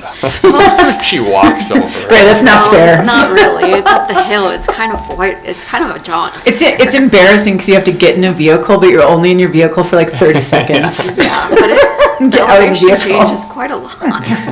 Hard to walk, but very short to drive, yeah. Yeah. So, Mr. Chair, I was going to say that I like that idea, because I do think that making sure that you have some kind of a subcommittee type meeting where you're discussing that, either in person or on the phone with Teams meeting, whichever, it just gives you a deadline. Because otherwise, like myself, I'll wait till Wednesday before I look at this. It gets lost. At the meeting, and then I didn't get to it. Whereas, I don't know how anybody else's schedule is, but it gives you a time frame. I like that too. Done. I liked the Teams meeting. Just, I need my subcommittee members to set them up because my Teams doesn't work. And personally, I like to be there in person, but Teams meetings are fine as well. So I might just, if I'm on the committee, I might just show up. That's fine too. I'll walk. And then I guess the other thing, now that we're just talking about how to approach this,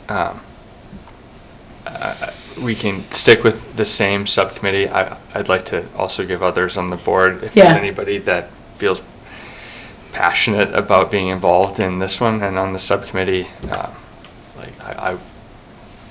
I'm willing to stay on the subcommittee. I'd also be willing to let somebody else do it if others on the board are interested. Yeah, and I guess I'd also say Kurt maybe had, not that he's not interested, but I have a feeling he played his part and was. I would guess Yeah. you you're know, right, yeah. And maybe Dawn wants to officially be on the subcommittee. I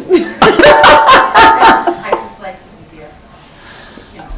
On the fringes, yeah. So I do think Kurt was very great to have on Yeah. our subcommittee. I think in this case, where that one, we were balancing some different Expertise. And, expertise yes. and interests Absolutely. on that Yeah. board. In this case, I do think if we're going to have a third party, it should be somebody either with expertise in solar, Mhm.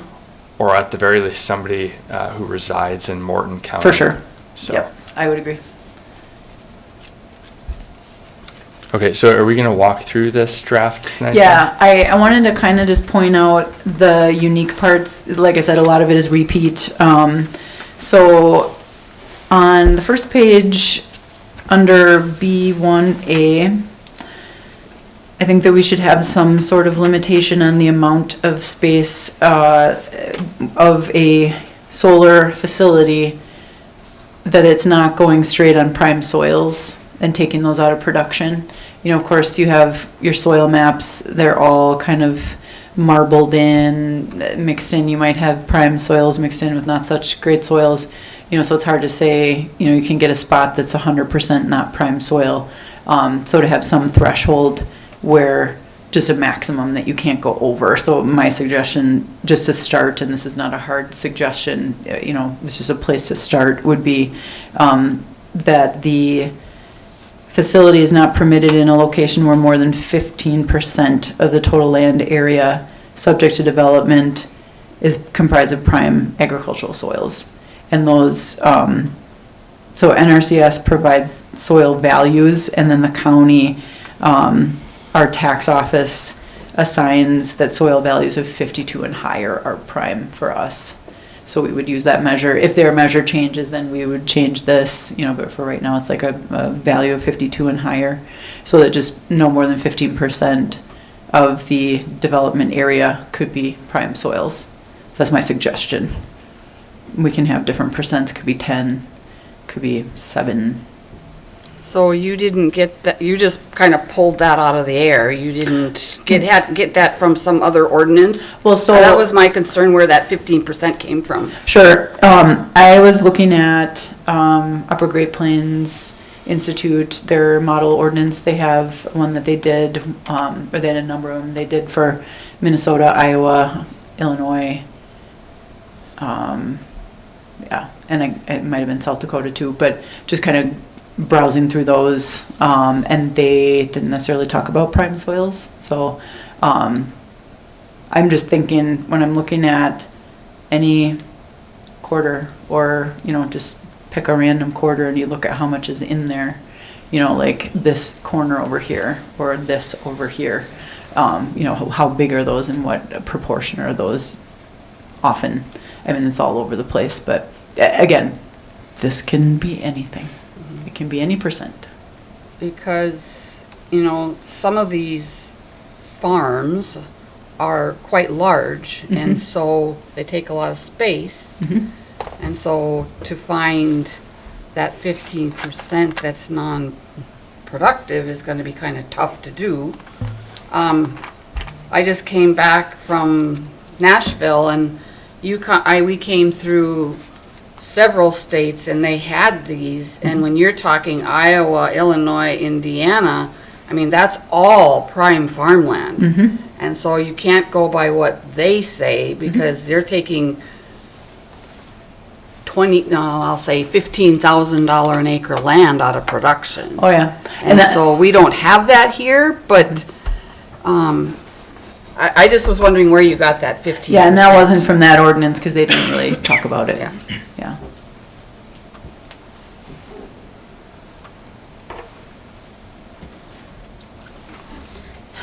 So anyway, that, I just wanted to point out that that's an important number. So they need to have a plan, let's see, where am I? Page 2. They have to have a plan for planting and maintenance of ground vegetation coverage between the rows.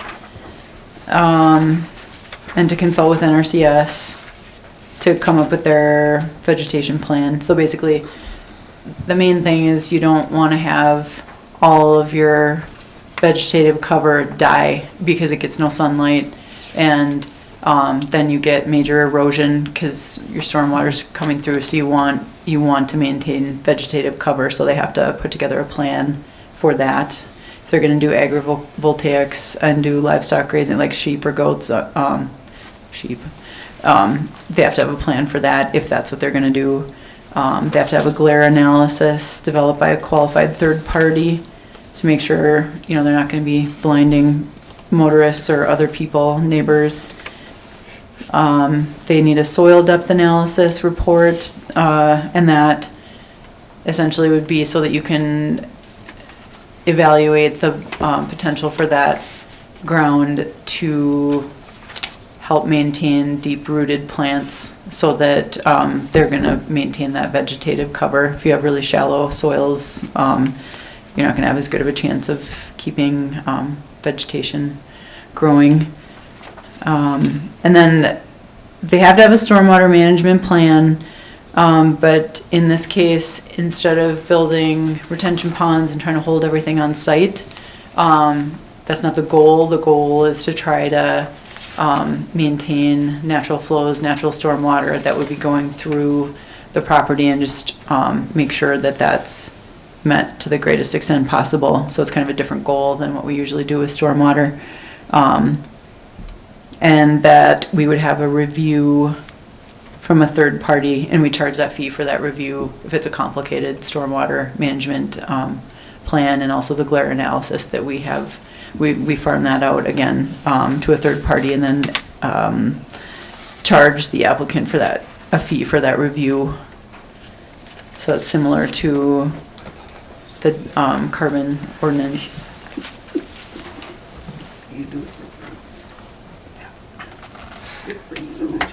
Nice guy.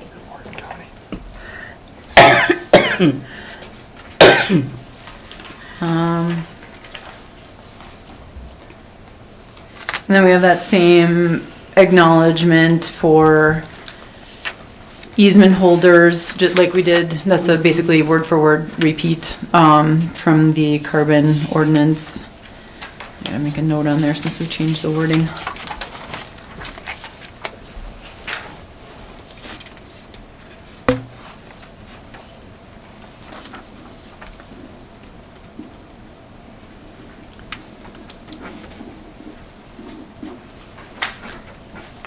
And then, so what was, as far as setbacks, what was common in the ordinances I looked at was basically 150 feet, which is not a whole lot, but that was what they said. So I put that in there, and we can have a whole discussion. It can be nothing like that. That's just what they had. And so it'd be 150 feet from occupied residence, public building, public park, edge of a public right of way, except I was suggesting, if that's the threshold, 100 feet from an unimproved section line. And then on page 6, this wasn't in the Friday packet. I updated your packet, but it should be what you have in your hand. Quite a bit about management of noxious weeds. So the operator is responsible for controlling presence and spread of noxious weeds for the life of the project. So I think it doesn't make sense necessarily to have that with their application, but they have to have it. I'm suggesting 90 days prior to construction. They have to submit a weed management plan for construction phase and operations phase. So that's like the first thing. So they have to do a survey. They do a weed survey before they even start construction. And then have a plan for how they're going to mitigate and control during construction and after.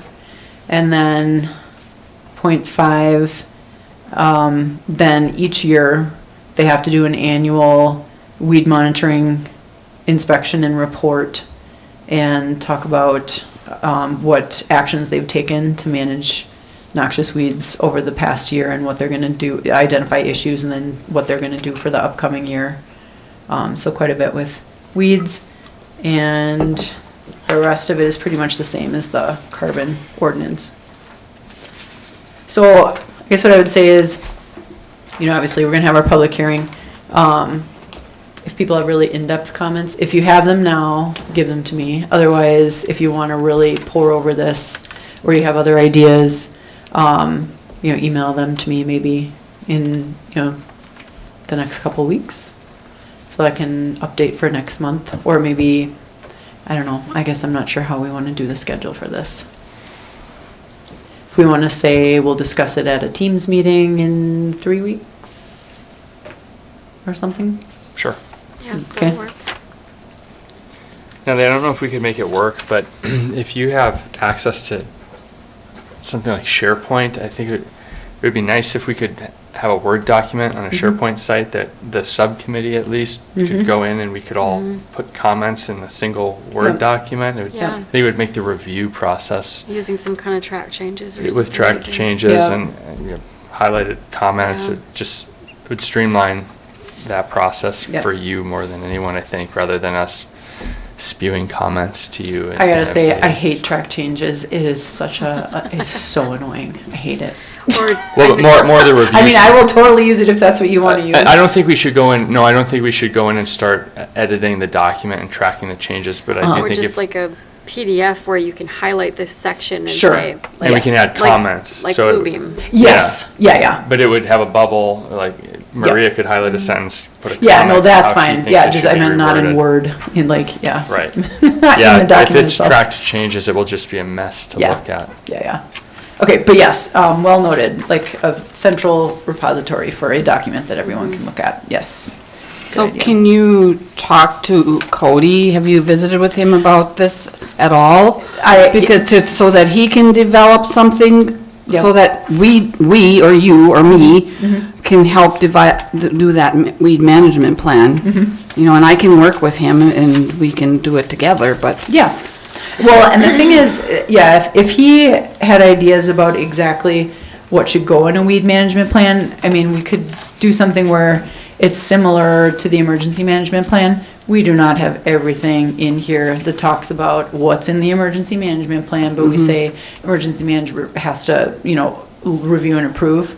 I guess I might suggest we do a similar thing here. And I don't have that wording, and I should, basically that here you have to submit it by this time frame, and then it has to be, you have to incorporate changes that the weed officer, suggests. So I will add that in. Because when I read through it, this wasn't in my thing. Correct. to email, Yeah, so my I apologies. I had read that, so that's fine. Yes, this just came to you just now. It was not in there on Friday. Mr. Chair, Natalie, I do have one question, and it's right in the beginning. The total productive capacity of facility is greater than 1 megawatt. Where does that 1 megawatt come from? That was again, in the model ordinances I looked at, that was their threshold for, And what states were those again? and again, this is Upper Great Plains, their own document for what they sent. I have a lot more to look at, like, I know there's DNR standards in Minnesota that I need to look at for other things, but that would, Minnesota, Iowa, Illinois. Okay, I'm just kind of curious as to like, how many, kilowatts each panel puts out, and then, times, like, how big of an area that would be? That'd be like, a 1 megawatt facility, I think is like something like 10 to 20 acres. Panels? Acres. Acres. 10 to 20 acres? Yes. Because that would be like more community scale solar. Yeah, it would be bigger. I mean, if it's more megawatts, it's going to be bigger. Right. Yeah. Just to put a a down size. how big this is. Yep. And again, I want to cover smaller ones. I just think that what we're going to be dealing with is the big stuff. And we still would have a general special use permitting process for smaller ones. It's just to parse out, it's a whole other thing to parse out, what are your standards for smaller ones versus bigger ones. Right, I was just wondering where that level put us. Yeah, like 10 to 20 acres. And then another thing I noticed or had questions about was, So we talk about the setbacks from the roads, and then I think in here, I saw something about height of the panel itself. 15 feet, if it's ground mounted, which, I mean, you're not gonna, we don't have structures out there that they're gonna put them on, they're gonna be ground mounted if it's for utility. Right, what I'm wondering is, snow catch. So you're basically putting up a great big snow fence out there. So is that close, is that too close? Is it Right. far enough? I don't know. Right. That's Yep. part of the big question. Yep. And like he was saying earlier, I think it is about that 35 to 40 feet, you know, for snow fence. And so, Right.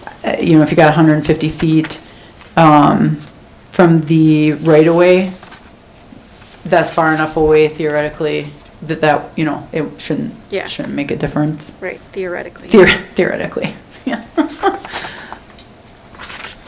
think that's all I have right now.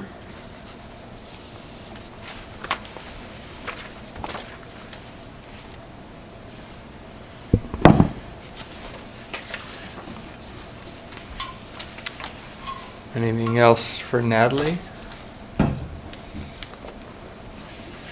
This is a hearing, right?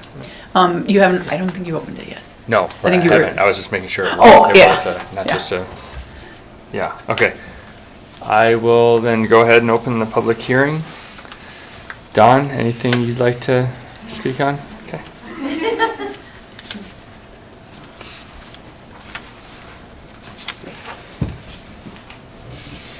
Natalie did answer a lot of questions to me, so I don't have to talk about those. Just some things that we're concerned about that we would hope that the commission could study and research and visit with.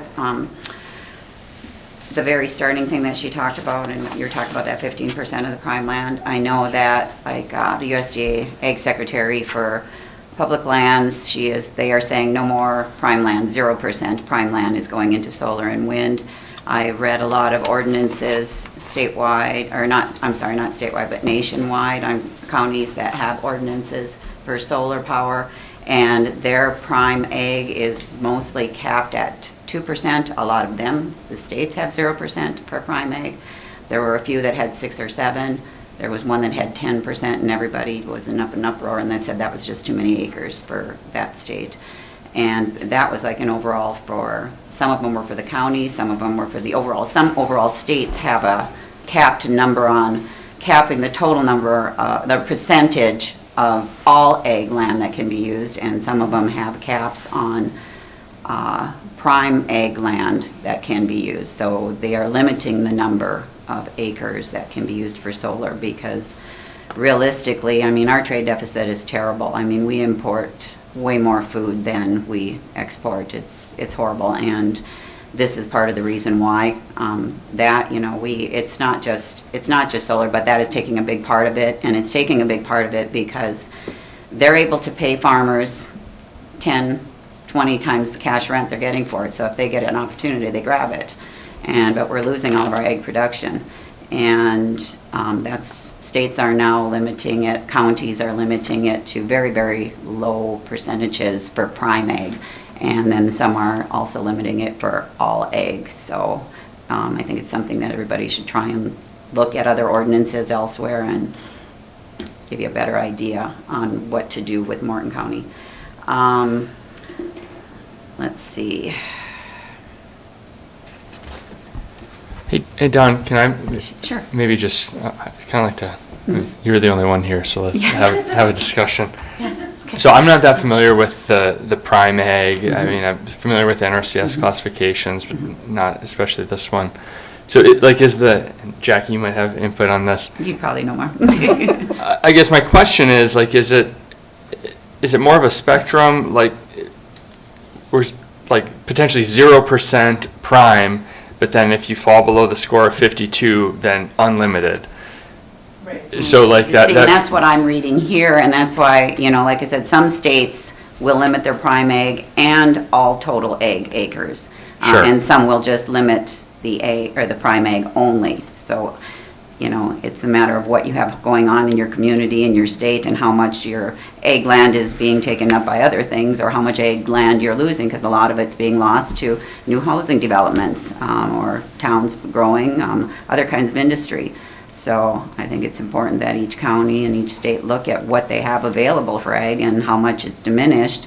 I think they said from 1997 to 2020, overall nationwide, it diminished. I believe it was 8%. All ag land has diminished 8% in that time period to basically residential housing, industry, and now solar. So, but that was up to 2020. You know, you take this, you know, solar's grown a lot quicker and a lot faster and a lot more in the last 5 years. So I did not see the statistics for the last 5 years, but I'm looking for it. So. Yeah, so maybe that's something we, I guess, look into more. Feels like maybe it could be more of a metric than just a percentage of prime, but.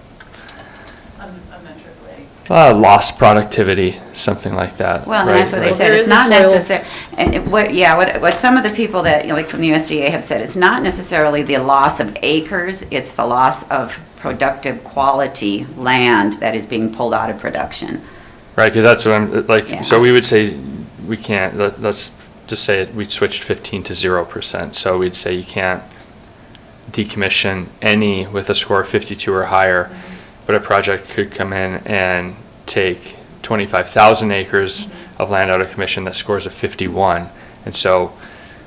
And that's up to you. Right. That's why some I of don't them know are the answer. capping even that. Let's just keep, Yeah. we're early in this process, I guess, and need to learn more about it. And there is such a thing as a soil productivity index, and so we can get that. But the thing is that, okay, we want the non-productive land, we don't want to put it on our prime land. Right. But we want to grow something underneath it. Mm-hmm. And that's so where agrivolgates come in, you know. That's that what kind we of- have to, we have to balance Right. that. You know, if it's because- an agrivolgic, you know, solar farm, then those ones they try to at least keep it for pollinators. They'll grow plants for pollinating. They'll have beehives there. They'll have sheep there. They will have some cattle there. They'll have No, that. but what I'm saying what is you're that you saying. have Okay. to have good enough soil Okay. underneath Okay. to be able to grow that stuff. I mean, it's not gonna grow out of a rock.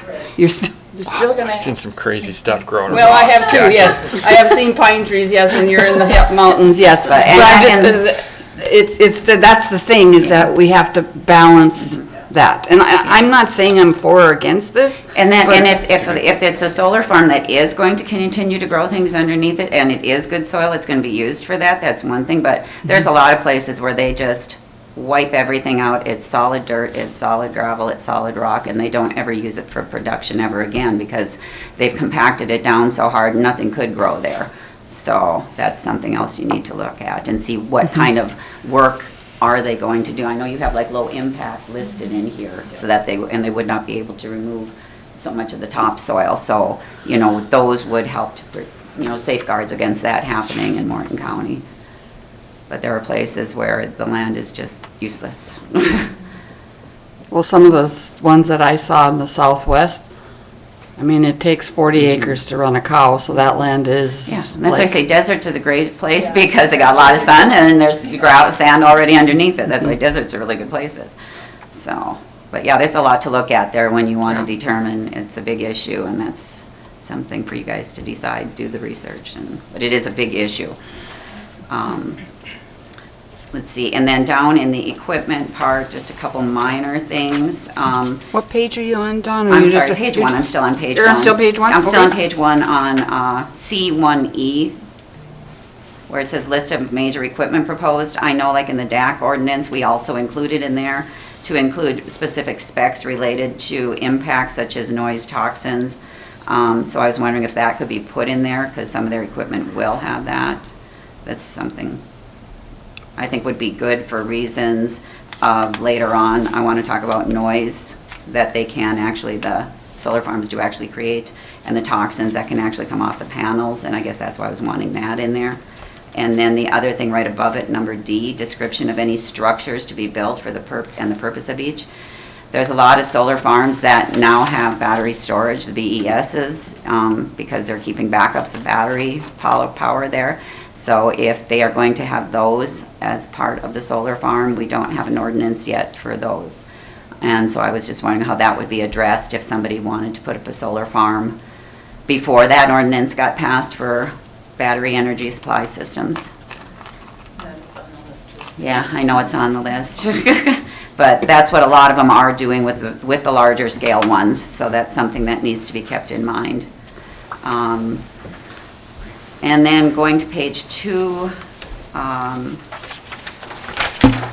had visited with Natalie about this earlier this week, and she did add something in section 3, letter L on page 2, location of continuous fire break perimeter. That is another big concern with solar farms, is they throw off so much heat and fire can start. They have a lot of electrical equipment, a lot of wiring, the transformers, the inverters that need to be properly maintained and inspected regularly. But the fear of these, and then if you do have to call a fire department, these are all electrical fires, and like most of the rural fire departments aren't trained in electrical fires, a lot of the regular city ones aren't. So when we're working with the emergency management plan, I don't know if with all these new electrical green energy plants, if we just have to, or are able to make it a requirement that they're going to train local firefighters in electrical or have their own firefighter on site that knows how to deal with electrical fires. I don't know what to do about that, but it seems like all of these are really high fire risks. And that if these are going to be farmed, or if these are going to be out in farming areas and agricultural, because this is special, use, industry and ag, and if they're going out in the ag, that is one of the biggest concerns of people that live out there is wild prairie fires. I know there was one at Danzig Dam one year, and it was sheer panic. Thank goodness the rural firefighters got out there quick enough to put it out. But with these electrical fires, they don't go out that easy, and they need to turn off how to turn off the power right away. Where are these places? What kind of special chemicals do you use to put electrical fires out? And I just don't think our rural firefighters, and I don't know if Bismarck Mandan one is or not, but then that's 2 hours out. I think we were told during one of the DAC hearings. So this fire situation is another big one that I would hope that the commission could somehow work on to make people in the agricultural communities feel safer about having these out there, especially all the high risk, high wind, high fire days that we have. It gets pretty nerve-wracking. I mean, we have a lot of days, I think there was early this spring, it was like burn ban on until December 31st, and that was back in January. So when the conditions are dry, it's a real major concern of people living out in the agricultural areas. So if that could be a priority to discuss. Page 3, you have listed a lot of things on there, like an emergency operations plan, a glare analysis, things like that. The stormwater management plan, I see that it says that it's just for pre-project drainage and natural water courses. And the other big thing with the stormwater that I was reading about with the solar farms, especially when they're constructing them, but also afterwards is erosion of the soil beneath these things, because they have what they call a drip line. Whenever it rains heavy, just like it comes off your roof. If you don't have gutters, you get gutters down in the dirt and a lot of dredging in there. And they said that is a really, really big problem with solar panels. So something needs, like an erosion plan of something, could be included in the stormwater plan for after construction, or if it needs to be a plan all on its own. So that, like you said, you got to keep the soil good and growing. And that's why they say vegetation really helps that a lot. And I think what, you put together for the vegetation part of it is really good. But I think something needs to somehow in the ordinance here be stipulated addressing the actual problem of erosion. I don't know if it can fit in the weed section, or if it can fit in stormwater, if it needs to be one on all its own, but it's the erosion after the fact. And like the gentleman up here with this other development was saying, They made that pond there, didn't think it was ever going to be useful, but all of a sudden they had 2 days in a row with 4 or 5 inches of rain and it got used. Well, if that happened and there wasn't any vegetation underneath it, I mean, our road, I will say, our county does great at taking care. I don't care what my neighbors said about County Road 87. I think they take great care of it. We love our road. Dell and I are just, the only time it gets bad is when it rains, because it's like clay. We have great gravel on top, but it's clay underneath. And for about 8 hours after it's done raining, it's just like a greased pig. I mean, you just slide. But then after that, and if it came down really fast, you just get ruts, deep gullies and everything in there.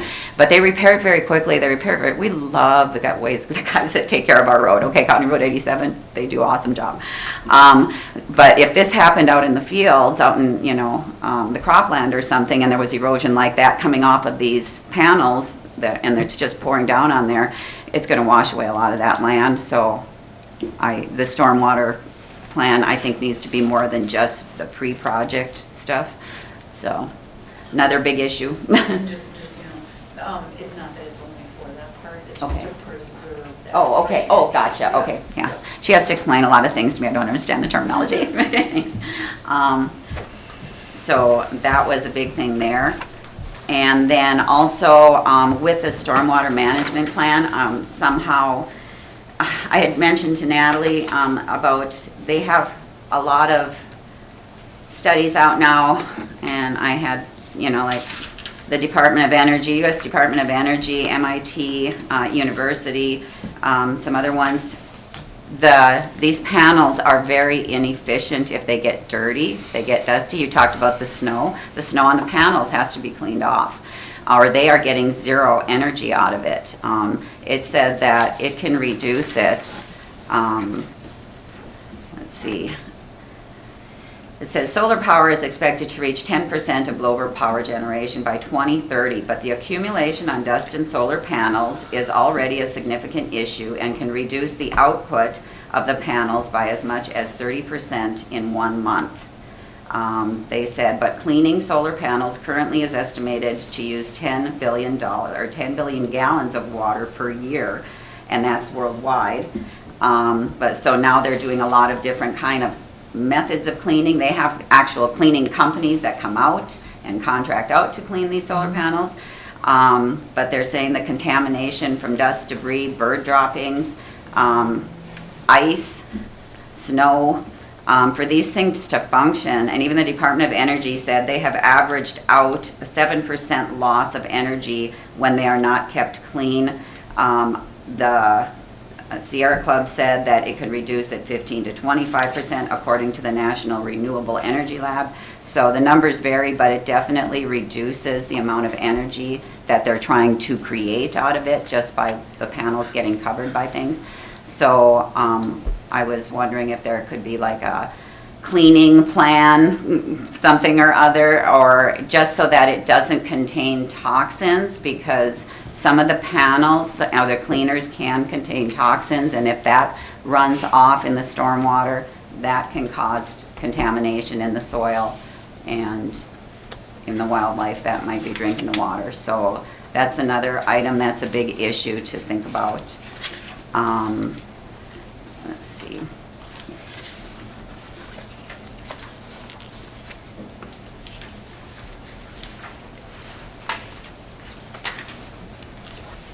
And then page 5, the general setback distances. If 150 feet for the participating property owner would be fine, we don't care. But because of the chance and the risk of damage with all the hailstorms we've had and the tornadoes and the windstorms we have up here, if that glass shatters and breaks, we as residents that might be next to these things would, request a minimum of 500 feet from the property line, or residents, public buildings. I don't know. I think you told me you have different buffer for like around parks and waterways and things, right? No. No? Okay. And again, that's just. Okay, yeah. So again, we're thinking of Danzig Dam, and Storm Creek Lake. But a minimum of 500 feet from a property line. We just don't want shattered glass all over our property or blowing over there should a windstorm, tornado shatter these things, which they've been known to do and quite frequently in the last 6 months with all the storms that have gone across the country.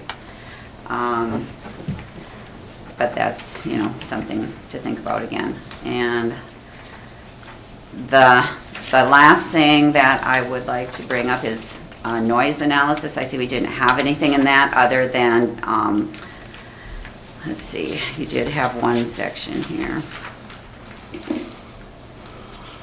Okay, just on page 5, all it says is noise standards during construction, and that just limits the hours. But depending on the kind of solar farm they're going to have and what kind of pilings, which are the beams that go into the ground there, and then that all depends on the soil type, the ground condition, the climate, the weather, how windy the area is, depends on what a solar energy company will decide to use for the type of pilings. There can be cement, there can be steel, there can be composite, but they have to push those down into the ground somehow. And one of the quickest ways they do it is this impact piling. Very, very, very loud rat-a-tat-tatting nonstop until all the piles are put in. And depending on how large it can be, they said some farms it'll take 2 months of this rat-a-tat-tatting and piling. And you should just go on YouTube and see how a solar farm is made to listen to it. They do have other means of doing it. There is a vibrating driving way of putting them in. There is a hydraulic way of putting them in, which they say does not make as much noise. And most of them, those are virtually no noise, but they don't like using them because they're more expensive. So when it comes to time to the application and they start talking about, I don't know how much of this, you're going to request as to what type of piling are you going to use based on the soil tests that they have to take for that area, or the climate, or the weather. I really think we somehow need to make a noise. I don't know how to do that. I don't know if the setbacks should be 500 feet. I don't know if it's going to be all this noise during construction. What to do about that, other than, I guess it depends on how big of an area it is too. The size of it will make a difference as to how long the construction's going to go on and how quickly, if they're using the impact piling, how long that rat-a-tat-tatting and noise. It's really bad on livestock, they've said, really hard on livestock. Nasty enough on people, but really stressful for livestock. So some kind of noise analysis or noise ordinance or, plan has to somehow pull together. I don't know where to start with that. That's during the construction. During the operations, again, depending on how large the solar farms are going to be, they have transformers, they have inverters that have to transfer the power, and they say they do have a really loud humming noise. Those pieces of equipment do. And like I said, it depends on if it's 10 acres or is it 1,000 acres, and how close are they to other people. But they said most companies will just build a sound barrier around them, because I don't know how many of those pieces of equipment they would need, depending on the size of the solar farm. But if it's just in one area or if it's just on each panel, they say most of them are able to mitigate it just by building some kind of concrete sound barrier around them. But that's something we need to look into and visit with somebody who knows more about solar farms. So those issues are kind of our big concern. But the noise could get out of hand during construction, and I don't know how to address that, other than requesting what kind of impact piler they're going, or what kind of piler they're going to use to push these things down into the ground.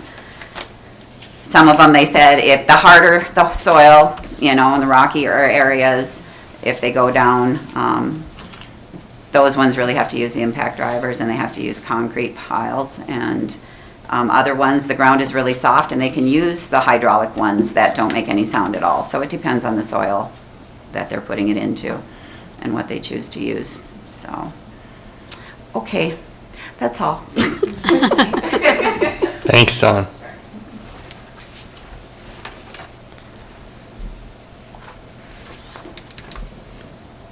So I Okay. took notes. I took Yeah. notes. Yeah, we'll add a lot of things and change a lot of things and compare and contrast, and yeah, I'll put a bunch more together and send it to you guys And then, so maybe a couple weeks to put more stuff together, and then, or a week and a half, and then you guys have a week and a half to look at it, and then we have a meeting, maybe. Have a subcommittee meeting or Like a bring it to the next? teams meeting. And our subcommittee? Is Yeah. that- Okay. Because I'm thinking we probably won't make it to the next meeting, for a new, version unless we do, or I mean, should we do that? Like, if we have it, the subcommittee meeting, maybe a week before October meeting? That work? Yeah. Okay, and then I can That's fine. change from what we decide there. Okay, we'll make that work. So I guess I'll ask, is there anybody on this board that feels inclined to be on that subcommittee? Mike? Did I see a hand raised? Well. I'm just joking. Well, if anybody does decide that they, want to be part of that, I guess just reach out to Natalie. And I think what I'll do, I'll just send it to the whole board, and then whoever Sure. wants to, and then people can say, oh, I'll go, Yeah, at that time. if it's advertised, because we advertise those anyway, right? Is that true? No, I mean, what I've been doing is put the meetings on the news and project Or they're information page. noticed, not advertised? Well, not like our subcommittee meetings, those don't get noticed. But I put them on the website, and I think people kind of know. People Okay. know what page to go to look. And Okay. I emailed Dawn. But And if- she tells everybody. If we have a quorum of this board, then it Oh! would need to be advertised. I see what you're saying. Yes, Yeah. correct. So- And so we would want to keep it to not a quorum, probably. Yeah. Okay.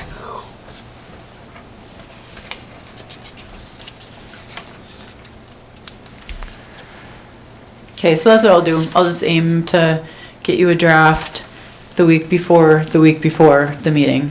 And if you can let me know, I can post to the Morton County Facebook page as well. So Oh, yeah. I have Should I just send it to Heidi? administrative, or give it to Heidi or me. Yeah. You know, I have administrative Yep, permission to do that, so. okay. Cool. Okay, that sounds good. I mean, I guess I would just say I'll just work on it and then we'll have a meeting and look at it some more. Okay, I think I need to do second call for the public hearing. Right. Third call for the public hearing. Close the public hearing. There we go. Didn't even get on my case that time, either of you. Okay, are we good on solar? I think so. Okay. Yeah, and that's it. All right, so then, I guess pursuant to North Dakota Century Code 440420, I'll open the public comment period. First call, second call, and third call. And we'll close that comment period and take a motion to adjourn. So moved. Second. Motion and a second. We're adjourned. Thanks, everybody. So it's